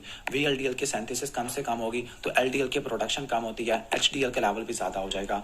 अब इसका मोस्ट इंपॉर्टेंट साइड इफेक्ट क्या है, फ्लशिंग ऑफ फेस होता है। अब ये जो फेस की फ्लशिंग होती है ये प्रोस्टाग्लैंडिन की वजह से होती है। दैट इज़ वाई आप एनसेट लेने से ठीक हो जाएगा। इसके अलावा हाइपरग्लाइसीमिया और हाइपरयूरिसीमिया करवाती होती है। नेक्स्ट है PCSK9 इनहिबिटर। इसमें एलैरिकुमाब है और इवोलोकुमाब है, ये क्या करती है, एलडीएल के लेवल को कम कर देती है। ओके, नॉर्मली होता क्या है लीवर में जो आपके एलडीएल के रिसेप्टर्स होते हैं, जो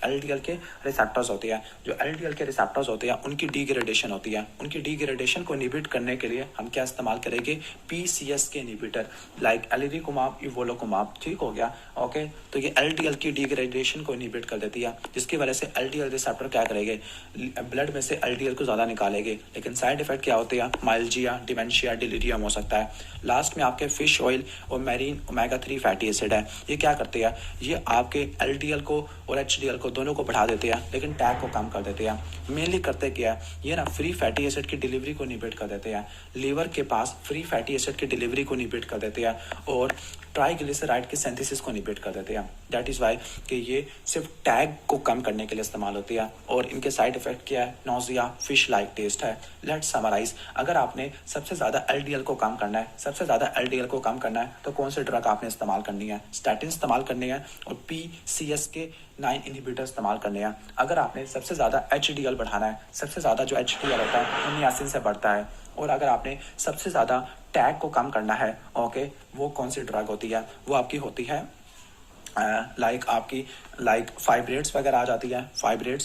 इसके अलावा आपके कहने का मतलब है फ्री फैटी एसिड आ जाते होते हैं। डैट इज़ वाई अगर इंक्रीज एलडीएल है तो आपने पेशेंट को कौन सी दवाई लिख के देनी है, आपने पेशेंट को स्टैटिन लिख के देने हैं और PCSK9 इनहिबिटर देने हैं। अगर HDL कम है तो आपने नियासिन वगैरह देना है। अगर टैग ज़्यादा है तो आपने फाइब्रेट्स देने होते हैं और साथ में आपने क्या देना होता है, आपने ओमेगा 3 फैटी एसिड देने होते हैं।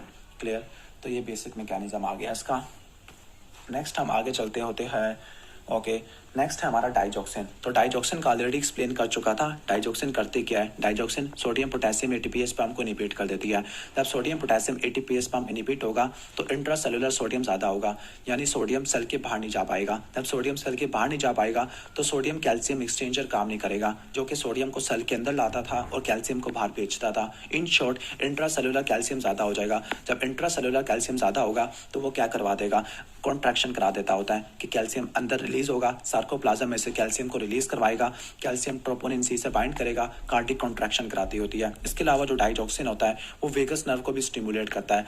ओके, वेगस नर्व को भी स्टिमुलेट करता है, जिसकी वजह से हार्ट रेट कम हो जाता है। दैट इज वाई ये पॉजिटिव आइनोट्रोपी की वजह से ये कंजेस्टिव हार्ट फेलियर में इस्तेमाल होती है और ये वेगस नर्व को स्टिमुलेट करती है। इसकी वजह से ये इस्तेमाल होती है एफिब में। ओके, एफिब में सुप्रावेंट्रिकुलर बल्कि वेंट्रिकुलर टैकीकार्डिया में इस्तेमाल होती है। क्लियर, वेंट्रिकुलर टैकीकार्डिया में इस्तेमाल होती है। तो ये बेसिक मैकेनिज्म आ जाएगा इसका। ओके, तो डाइजॉक्सिन का यूज़ क्या होता है, हार्ट फेलियर में इस्तेमाल होती है क्योंकि कॉन्ट्रैक्टिलिटी को बढ़ा देती है। एफिब में इस्तेमाल होती है क्योंकि एवी नोडल कंडक्शन को कम कर देती है, एसए नोड को डिप्रेस कर देती है। ये क्या करवाती है, पैरासिम्पैथेटिक नर्वस सिस्टम की एक्टिविटी को बढ़ा देती होती है। लेकिन एक बात रट्टा मार लेना, डाइजॉक्सिन जिस जगह पे बाइंड करता है उस जगह पे पोटेशियम भी होता है, यानी जो डाइजॉक्सिन और जो पोटेशियम होते हैं एक दूसरे के साथ कम्पीट करते हैं for binding to the sodium potassium ATPase pump. इसका क्या मतलब है, इसका मतलब ये है कि अगर आपकी बॉडी में पोटेशियम कम होगा तो कंपटीशन के लिए कोई है नहीं, तो डाइजॉक्सिन की टॉक्सिसिटी बढ़ जाती है। जब डाइजॉक्सिन की टॉक्सिसिटी बढ़ जाती है तो आपको डाइजॉक्सिन के एरिथमियास देखने को मिलते हैं लाइक बाइजेमिनी। ओके, तो ऑलमोस्ट ये हो जाएगा। तो डाइजॉक्सिन के क्या साइड इफेक्ट होते हैं, डाइजॉक्सिन पैरासिम्पैथेटिक नर्वस सिस्टम को स्टिमुलेट करती है, तो नोजिया, वॉमिटिंग, डायरिया होगा, ब्लरी येलो विजन आपको देखने को मिलती है, एरिथमियास देखने को मिलते हैं, खासतौर पर वेंट्रिकुलर बाइजेमिनी। एक बात रट्टा मार लेना, अगर एक पेशेंट को हाइपोक्लीमिया है वो डाइजॉक्सिन की टॉक्सिसिटी को बढ़ा देगा, यानी जो हाइपोक्लीमिया होता है वो डाइजॉक्सिन की टॉक्सिसिटी को बढ़ा देता है। लेकिन डाइजॉक्सिन क्या करती है, बदले में पोटेशियम के लेवल को बढ़ा देती है, हाइपरक्लीमिया करवा देती होती है। क्लियर, ऑलमोस्ट ये हो जाएगा। और जब बंदे को हाइपरक्लीमिया होगा तो डायस्टोलिक अरेस्ट हो जाएगा। फैक्टर प्रीडिस्पोजिंग टू द टॉक्सिसिटी, अगर पेशेंट का रीनल फेलियर है तो उसमें डाइजॉक्सिन की एलिमिनेशन नहीं हो पाती, तो क्या होगा, टॉक्सिसिटी बढ़ जाती होती है। नंबर 2, हाइपोक्लीमिया है तो उसकी वजह से कंपटीशन सारा खत्म हो गया। या ऐसे ड्रग्स तो डाइजॉक्सिन को टिश्यू बाइंडिंग साइड से एल्ब्यूमिन से डिस्प्लेस कराती है, वो कौन सी होती है, वरापामिल, एमिड्रियोन, क्विनिडीन। यानी अगर टिश्यू से डिस्प्लेस हो जाएगा डाइजॉक्सिन तो डाइजॉक्सिन सारा क्या करना शुरू कर देगा, अपना एक्शन शो करना शुरू कर देगा। तो जो विरापेमिल, इमिड्रियोन और क्विनिडीन होती है, ये डाइजॉक्सिन की टॉक्सिसिटी को बढ़ा देती है। विरापेमिल क्या था? Non dihydropyridine calcium channel blocker. Amiodarone क्या है? एंटी रिदमिक है, क्लास 3। और क्विनिडीन क्या है? ये भी एंटी रिदमिक होती है, क्लास 1A होती है, और ये क्लास 3 होती है। अब लास्ट हमारा बेसिक कॉन्सेप्ट है वो है anti rhythmic. Okay, anti rhythmic ऐसी ड्रग्स होती है जो एरिदमिया को ठीक करने के लिए इस्तेमाल होती है। ओके, मोस्टली ये जो ड्रग्स होती है एंटी रिदमिक, ये आपके टैकी एरिदमियास को कंट्रोल करने के लिए इस्तेमाल होती है। टैकी एरिदमियास, टैकी एरिदमियास का क्या मतलब है कि हार्ट ज़्यादा बीट कर रहा है, ज़्यादा ज़ोर से कॉन्ट्रैक्ट कर रहा होता है। क्लियर? ठीक हो गया। अब इसमें हम जो ड्रग्स होती है उसकी कुछ क्लासिफिकेशन बना लेते हैं, यानी जो आपकी होती है ना एंटी रिदमिक होती है। ओके, ये 4 कैटेगरीज की आपको देखने को मिलती होती है। Okay, class 1, class 2, class 3, class 4, class 1, class 2, class 3, class 4। Okay, सबसे पहले हम पढ़ते हैं class 1। Okay, let me right. Class 1, जो क्लास 1 एंटी रिदमिक होती है, ये क्या करती है? ये फास्ट सोडियम चैनल ब्लॉकर है जो कि डीपोलराइजेशन कराते थे। फास्ट सोडियम चैनल ब्लॉकर्स होती है। ओके, यानी ये कौन से फेज को अफेक्ट करती है? फेज 0 को अफेक्ट करती है। अब इसमें जो आपकी होती है, ओके, फेज 0 को अफेक्ट करती है। ओके, तो इसमें जो ड्रग होती है वो मजीद कुछ कैटेगरी की होती है, 1A, 1B, 1C। जो 1A होती है, ओके, इसका निमोनिक है डबल क्वार्टर पाउंडर। ओके, या DQP, इससे रट्टा मारना है। डी से क्या होता है? डाइसोपेरामाइड। ओके, डाइसोपेरामाइड। क्यू से क्या होता है? क्विनिडीन। और पी से क्या होता है? पी से होता है प्रोकेनामाइड। ओके, प्रोकेनामाइड, इसका निमोनिक है डबल क्वार्टर पाउंडर।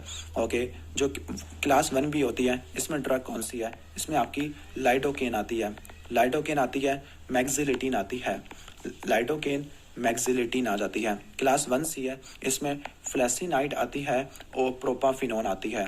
फ्लेसिनाइड और प्रोपाफिनोन होती है। क्लियर? तो ये बेसिक मैकेनिज्म आ जाएगा। ओके, तो अब हम आ जाते हैं यहाँ पर।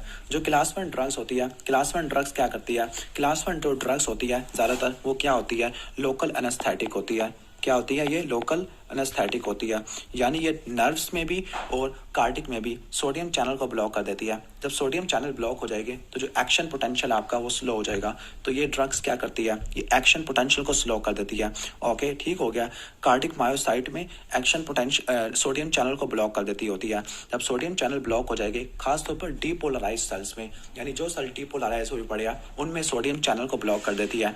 ओके, ठीक हो गया। और जो डीपोलराइज सेल कौन से होते हैं? जो ऑलरेडी इस्कीमिक वाले होती है। तो जब डीपोलराइज सेल के अंदर कंडक्शन को ब्लॉक कर देती है तो एरिथमियास कम हो जाती है। और ये जो ड्रग्स होती है ये हमारे जो फेज 0 डीपोलराइजेशन है, ये फेज 0 है डीपोलराइजेशन, उसकी क्या कर देती है? उसके स्लोप को कम कर देती है। लाइक उसका स्लोप क्या होना शुरू हो गया? थोड़ा सा राइट वर्ड शिफ्ट होना शुरू हो गया, काफ़ी ज़्यादा स्लो हो गया। और इनका एक्शन ज़्यादा होता है एट फास्टर हार्ट रेट, मतलब वो वेंट्रिकल मायोकार्डियम जो ज़्यादा कॉन्ट्रैक्ट कर रहा है ज़्यादा फ्रीक्वेंसी से, उसको इनहिबिट कर देती है। इसके अलावा इनके पास एक और मैकेनिज्म भी देखने को मिलता होता है। ओके, एक और मैकेनिज्म होता है, वो क्या होता है? State dependent. स्टेट डिपेंडेंट का क्या मतलब होता है कि ये ऐसे मसल पे जाके काम करती है जो कि ऑलरेडी डिपोलराइज होता है, जो फास्टर कॉन्ट्रैक्ट कर रहा होता है। ओके, ठीक हो गया। ओके, यानी ऐसा फास्टर कॉन्ट्रैक्ट कर रहा होता है जो मसल जो फास्टर कॉन्ट्रैक्ट कर रहा होगा उसमें डायरेक्टली शॉर्ट हो जाती है। ओके, ठीक हो गया। ओके, तो आपने ये बेसिक कॉन्सेप्ट रट्टा मार लेना है। तो ये क्या करती है? स्टेट डिपेंडेंट हार्ट रेट वाला ये बेसिक कॉन्सेप्ट आ जाएगा। जो सोडियम चैनल होते हैं ना, कहने का मतलब है कि अगर किसी बंदे का हार्ट रेट ज़्यादा होगा तो डायरेक्टली शॉर्ट होती है। तो जो सोडियम चैनल है वो रेस्टिंग स्टेट में क्या होगी? कम टाइम को स्पेंड करेंगे। जब रेस्टिंग स्टेट में कम टाइम को स्पेंड करेंगे तो जो ड्रग्स होती है इस स्टेट में उनसे डिसोसिएट हो जाती है। Okay, less time for the drugs to dissociate from the receptor. Okay, ठीक हो गया। ओके, तो लेस टाइम डिसोसिएट हो पाएगी ड्रग्स की।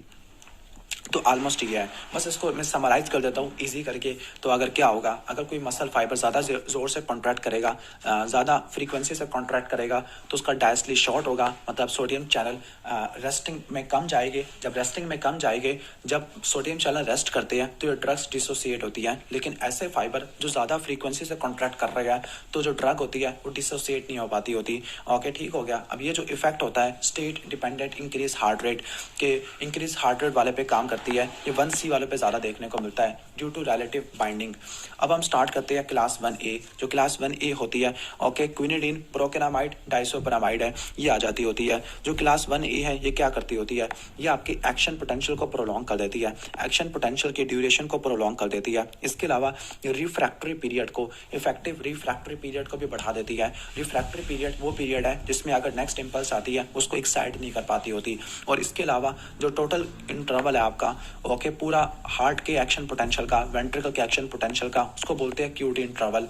तो इसने क्या किया, इफेक्टिव रिफ्रैक्टरी पीरियड को बढ़ा दिया, एक्शन पोटेंशियल की ड्यूरेशन को बढ़ा दिया, ओके, और क्यूटी इंटरवल को बढ़ा दिया। इसके अलावा कुछ पोटेशियम चैनल को भी ब्लॉक कर जाती होती है। अब देखो, इफेक्टिव रिफ्रैक्टरी पीरियड बढ़ गया तो ऐसा सेल वापस डीपोलराइज नहीं हो पाता, कैन नॉट डीपोलराइज अगेन। ठीक हो गया, okay, can not depolarize again, जिसकी वजह से आप ये जो होती है ये आप उन एरिथमियास में इस्तेमाल करते हो जो जिसमें आपका जो मसल होता है वो तेजी से कॉन्ट्रैक्ट कर रहा है। For example atrial Flutter, atrial fibrillation, proximal supraventricular tachycardia और वेंट्रिकुलर टैकीकार्डिया। तो ये जो ड्रग होती है ये कहाँ इस्तेमाल होती है, ये टैकी एरिथमियास में इस्तेमाल होती है, टैकी एरिथमियास में इस्तेमाल होती है। अब टैकी एरिथमियास में एट्रिया का फ्लटर है और फिब्रिलेशन है, ओके, इसके अलावा सुप्रावेंट्रिकुलर टैकीकार्डिया है और वेंट्रिकुलर टैकीकार्डिया। तो ये इनके क्लिनिकल यूजेस आ जाते हैं। इसके बाद एडवर्स इफेक्ट क्या होते हैं, एडवर्स इफेक्ट ये होते हैं कि ये क्या करा देती है, सिंकोनिज्म करा देती है। सिंकोनिज्म का मतलब है कि जो क्विनिडीन होती है वो हेडेक और टिनाइटस करा देती होती है। इसके अलावा प्रोकेनामाइड ड्रग इंड्यूस ल्यूपस करा देती है, उसका मेमोरिक बताया था ship. Sulfonamide hydralazine isoniazid procainamide. इसके अलावा डाइसोपरामाइड हार्ट फेलियर करा देती है। और ये चूंकि ड्रग्स क्यूटी इंटरवल को बढ़ा रही है तो जो क्लास 1A और क्लास 3 ये लॉन्ग क्यूटी सिंड्रोम टॉर्सिटिस डी पॉइंटिस करा देती है। इसके बाद है क्लास 1B, इसमें लाइडोकेन, फेनिटोइन और मैक्सिलेटिन आती है। ये क्या करती है, ये एक्शन पोटेंशियल की ड्यूरेशन को क्या कर रही है, शॉर्ट कर रही है। सपोज ये आपका क्या था, स्लोप तो सबका कम हुआ, स्लोप तो तीनों करवा देती है कम, लेकिन ये क्या करा रही है, एक्शन पोटेंशियल के जो आपका ड्यूरेशन है ये उसको क्या कर रही है, आपके कम कर रही है। एक्शन पोटेंशियल का ड्यूरेशन क्या होना शुरू हो गया, शॉर्ट होना शुरू हो गया। क्यों, क्योंकि ये सोडियम चैनल को वीकली ब्लॉकेज करती है। ओके, ठीक हो गया, ओके। ये सिर्फ उस सेल पे जाके बाइंड करती है जो इस्कीमिक होता है या एबनॉर्मल सेल होता है। जो इस्कीमिक या एबनॉर्मल सेल है सिर्फ उस पे जाके बाइंड करती है और ये वेंट्रिकुलर टैकीकार्डिया को स्टेबलाइज करने के लिए इस्तेमाल होती है। क्लियर, ठीक हो गया। और चूंकि ये एक्शन पोटेंशियल की ड्यूरेशन को कम कर रही है तो जो क्यूटी इंटरवल है वो कम हो जाएगा। जब क्यूटी इंटरवल कम हो जाएगा तो लॉन्ग क्यूटी सिंड्रोम इनसे नहीं होगा। क्लियर, ठीक हो गया। तो ये इस्कीमिक या डीपोलराइज परकिंजियो वेंट्रिकुलर मसल को ठीक करने के लिए इस्तेमाल होती है। तो अगर आपसे सवाल हो जाए कि एमआई हुआ है, एमआई के बाद आपको वेंट्रिकुलर एरिथमिया, तो उसके लिए ड्रग ऑफ चॉइस लाइडोकेन है। इसके अलावा डाइजोक्सिन की वजह से एरिथमियाज है उसके लिए इस्तेमाल होती है। साइड इफेक्ट क्या होते हैं, सीएनएस को डिप्रेस कर देती है, ओके, और सीवीएस को भी डिप्रेस कर देती होती है। वीकली सोडियम चैनल को ब्लॉकेज करती है। इसके बाद क्लास 1C है, फ्लेसिनाइड और प्रोपाफिनोन है। इनका एक्शन पोटेंशियल के ड्यूरेशन पे कोई फर्क नहीं होता। ओके, ये स्ट्रॉन्ग सोडियम चैनल ब्लॉकेज होती है। ये सिर्फ काम करती है किस पर, ये स्लोप को तो कम करेगी लेकिन एक्शन पोटेंशियल का ड्यूरेशन नॉर्मल है। लेकिन ये सिर्फ एवी नॉट और SS3 बाईपास पाथवे है। फॉर एग्जांपल जो वुल पार्किंसन वाइट सिंड्रोम है उसमें बंडल ऑफ कैंट आता है जो कि एक SS3 पाथवे होता है। बंडल ऑफ कैंट एक SS3 पाथवे होता है, सिर्फ उसमें इफेक्टिव रिफ्रैक्टरी पीरियड को बढ़ाती है, बाकी नॉर्मल वेंट्रिकल पर एक्शन पोटेंशियल पे कोई इफेक्ट नहीं होता। तो ये एट्रियल फिब्रिलेशन में इस्तेमाल होती है। क्लियर, ठीक हो गया, ओके। ये सिर्फ एवी नॉट के सोडियम चैनल पे जाके बाइंड करती है, that is why supraventricular tachycardia और एट्रियल फिब्रिलेशन इसमें जाके इस्तेमाल होती है। क्लियर, और इनका साइड इफेक्ट क्या होता है, ये प्रो एरिथमिक होती है। यानी अगर एमआई हो गया, एमआई के बाद आपने कौन सी ड्रग कॉन्ट्राइंडिकेटेड है, वो क्लास 1C है, ओके। लेकिन अगर एमआई के बाद एरिथमिया हो गया, कौन सी ड्रग दोगे, आप दोगे क्लास 1B। तो 1C लिखा हुआ है कॉन्ट्राइंडिकेटेड इन स्ट्रक्चरल और इस्कीमिक हार्ट डिजीज। इसके बाद एंटी एरिथमिक बीटा ब्लॉकर है। जो बीटा ब्लॉकर उसमें लोल वाले आ रहे हैं, मेटाप्रोलोल, प्रोपेनोलोल, एस्मोलोल। एस्मोलोल सबसे शॉर्टेस्ट एक्टिंग होती है। बीटा ब्लॉकर क्या करती है, साइक्लिक EMP की एक्टिविटी को कम कर देती है, कैल्शियम करंट को कम कर देती है, SA नोड की एक्टिविटी को, AV नोड की एक्टिविटी को, वेंट्रिकल की एक्टिविटी को कम कर देती है। और जो फेज 4 है, फेज 4 कौन सा था, ओके, ये आपका फेज 4 है, ओके, ये आपका फेज 4 है। जो आपका RMP होता है, ये फेज 4 के रेस्टिंग मेम्ब्रेन पोटेंशियल को, यानी जो फेज 4 है जो कि आपको थ्रेशोल्ड के पास लेके जा रहा होता था, उसको इनहिबिट कर देती है। खासतौर पर जो SA नोड होता है, ओके ठीक हो गया। और AV नोड काफ़ी ज़्यादा सेंसिटिव होता है, यानी जो AV नोड होती है, पहली बात यह है ये SA नोड पे काम करती है, कैल्शियम के करंट को इनहिबिट कर देती है SA नोड पर। जब SA नोड पे कैल्शियम का करंट इनहिबिट होगा तो हार्ट रेट कम हो जाएगा। AV नोड के ऊपर AV नोडल कंडक्शन वेलोसिटी कम कर देती है, जिसकी वजह से PR इंटरवल बढ़ जाएगा। एस्मेनोल वेरी शॉर्ट एक्टिंग होती है। तो ये हो गया बीटा ब्लॉकर, सिंपैथेटिक एक्टिविटी को ब्लॉक कर देती होती है, ओके। और इसके अलावा ये जो फनी करंट है, जो फनी करंट होता है जो फेज 4 को कंट्रोल करता है, जो उसको भी इनहिबिट कर देती होती है, क्लियर। जिसकी वजह से हार्ट रेट कम होगा, AV नोडल कंडक्शन वेलोसिटी कम होती है, ECG पे PR इंटरवल बढ़ जाता है। तो ये प्रोक्सिस्मल सुप्रावेंट्रिकुलर टैकीकार्डिया के लिए इस्तेमाल होती है, एट्रियल फिब्रिलेशन में इस्तेमाल होती है ताकि वेंट्रिकल के पास इम्पल्स कम हो जाए। एट्रियल फिब्रिलेशन में रेट को कंट्रोल करने के लिए ABCD इस्तेमाल होता है। A से मिड्रियोन, B से बीटा ब्लॉकर, C से कैल्शियम चैनल ब्लॉकर और D से डाइजॉक्सिन। एट्रियल फ्लटर में इस्तेमाल होती है वेंट्रिकुलर एरिथमिया को प्रिवेंट करने के लिए।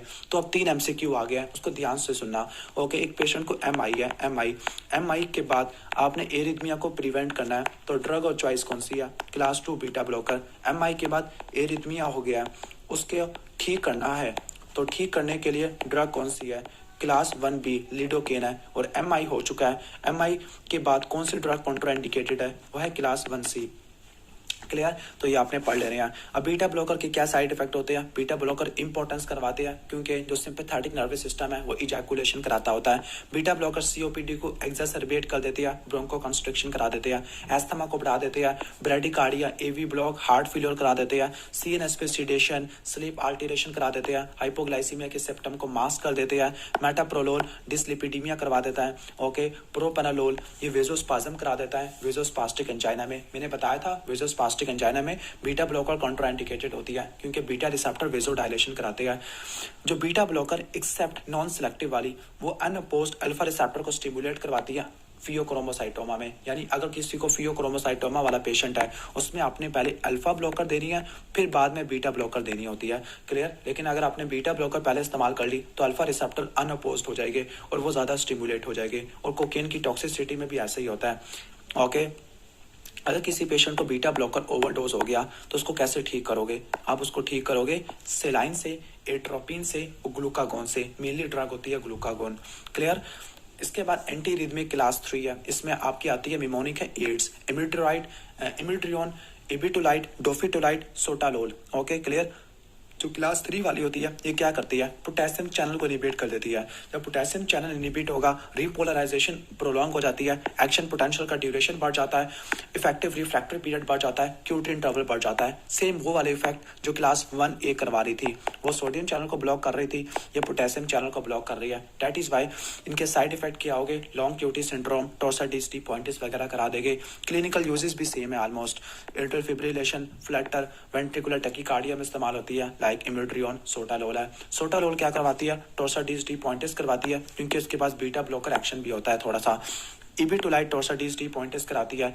इमिड्रियोन पल्मोनरी फाइब्रोसिस करवाती है, हेपाटोटॉक्सिक होती है, हाइपोथायरॉयडिज्म करवाती है, या हाइपरथायरॉयडिज्म भी करवा देती है। 2 मैकेनिज्म होती है। अगर ये हाइपोथायरॉयडिज्म कराती है तो उसको वुल्फ चाइकोव कहते हैं। हाइपर करवाती है, जोड बेसिडियो होता है। इसके अलावा हेप्टिन की तरह काम करती है, तो ये कॉर्निया में डेपोजिट होती है, ब्लू ग्री स्किन डेपोजिशन करा देती है। इसके अलावा न्यूरोलॉजिकल डेफिसिट, कॉन्स्टिपेशन और CVS के ऊपर ब्रेडिकार्डिया, क्योंकि बीटा रिसेप्टर को ब्लॉक कर देती है। और जब भी आपने इमिड्रियोन देना है, आपने पल्मोनरी फंक्शन टेस्ट जरूर कराने हैं। क्यों? पल्मोनरी फाइब्रोसिस को रूल आउट करने के लिए, क्योंकि ये ड्रग ऑलरेडी पल्मोनरी फाइब्रोसिस करा देती है। आपने LFT जरूर कराने हैं क्योंकि ये ड्रग हेपाटोटॉक्सिक होती है। आपने TFT जरूर कराने हैं क्योंकि ये ड्रग हाइपो या हाइपरथायरॉयडिज्म करा देती है। जो इमिड्रियोन होती है लिपोफिलिक होती है, इसके पास ब्रॉड स्पेक्ट्रम इफेक्ट होते हैं, 1 वाले भी, 2 वाले भी, 3 वाले भी और 4 वाले भी। इसके बाद क्लास 4 है। क्लास 4 ये L type calcium channel blocker होती है। L type slow calcium channel blocker होती है। ये क्या करती होती है? ओके, ये बीटा ब्लॉकर वाला काम करती है कि कंडक्शन वेलोसिटी को, हार्ट रेट को, सबको कम कर देती है, PR इंटरवल को बढ़ा देती है। क्लियर।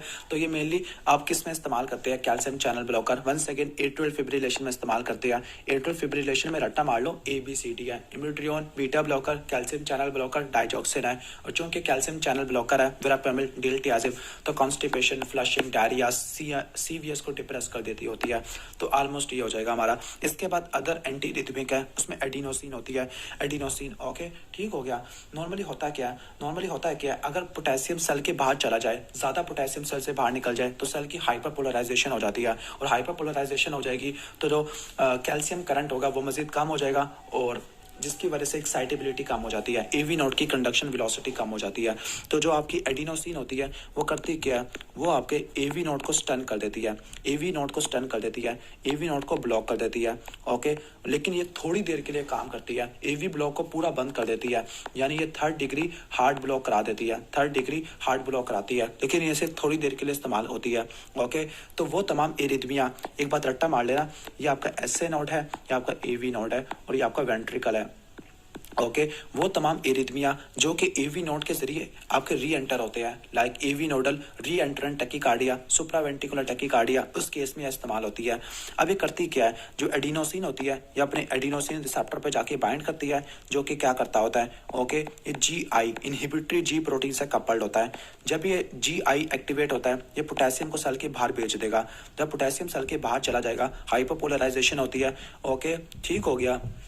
जो आपका फेज 3 है वो अफेक्टेड हो जाता है। हाइपरपोलराइजेशन AV नोड को स्टन कर देती है। हाइपरपोलराइजेशन की वजह से आपको कोरोनरी आर्टरी की भी वेजोडाइलेशन देखने को मिलती है। तो ये जो ड्रग और चॉइस होती है फॉर सुप्रावेंट्रिकुलर टैकीकार्डिया, काफी शॉर्ट एक्शन करती होती है। इसका जो इफेक्ट है वो थियोफाइलिन से और कैफीन से ब्लंट हो जाता है, क्योंकि थियोफाइलिन और कैफीन दोनों क्या करती है, एडिनोसिन के रिसेप्टर को ब्लॉक करती है। और जो एडिनोसिन होता है ये कोरोनरी सिस्टम को भी क्या करता है, वेजोडाइलेट करता होता है। और अगर आप थियोफाइलिन इस्तेमाल करोगे वो क्या करा देगी, कोरोनरी वेजोडाइलेशन को इनहिबिट करा देती होती है। क्लियर। एडवर्स इफेक्ट क्या होती है, ओके, फ्लशिंग, हाइपोटेंशन करा देती है, फ्लशिंग, हाइपोटेंशन वगैरह करा देती होती है। क्लियर। चेस्ट पेन करा देती है, ब्रोंकोस्पैज्म या पैनिक अटैक करवा देती होती है, ओके, एडिनोसिन। इसके बाद हम आगे चलते होते हैं, जो मैग्नीशियम होती है ये भी टॉर्सोडीज डी पॉइंटिस में और डाइजॉक्सिन की टॉक्सिसिटी को मैनेज करने के लिए इस्तेमाल होती है। अगर डाइजॉक्सिन की टॉक्सिसिटी हो तो आपने DG बाइंड आपने इस्तेमाल करना होता है। इसके बाद जो डाइजॉक्सिन है ये क्या होता है, कार्डियोग्लाइकोसाइड होता है, ओके, ठीक हो गया, ओके। तो ऑलमोस्ट ये हो जाएगा। इसके बाद इवाब्रिडिन है। इवाब्रिडिन क्या करती है, ये फनी करंट को इनहिबिट कर देती है, फनी करंट को इनहिबिट कर देती है। जब फनी करंट को इनहिबिट कर देती है तो ये एंजाइना में इस्तेमाल होती है। इसके अलावा heart failure with reduce ejection fraction यानी सिस्टोलिक हार्ट फेलियर में भी इस्तेमाल होती है। यानी ये क्या करती है, ये डीपोलराइजेशन ऑफ SA नोड को इनहिबिट कर देती है, हार्ट रेट को कम कर देती है। साइड इफेक्ट क्या है, ब्रैडिकार्डिया हो सकता है और हाइपरटेंशन हो सकता है और विजुअल ब्राइटनेस या लूमिनस फिनोमिना देखने को मिल सकता है कि काफ़ी चमकदार होती है, लूमिनस फिनोमिना या विजुअल ब्राइटनेस देखने को मिलती है, ओके। तो 3 ड्रग होती है CVS में जो आइस को टारगेट करती है, एक इवाब्रिडिन है, दूसरा डाइजॉक्सिन है और तीसरा आपका आ जाएगा इमिड्रियोन है।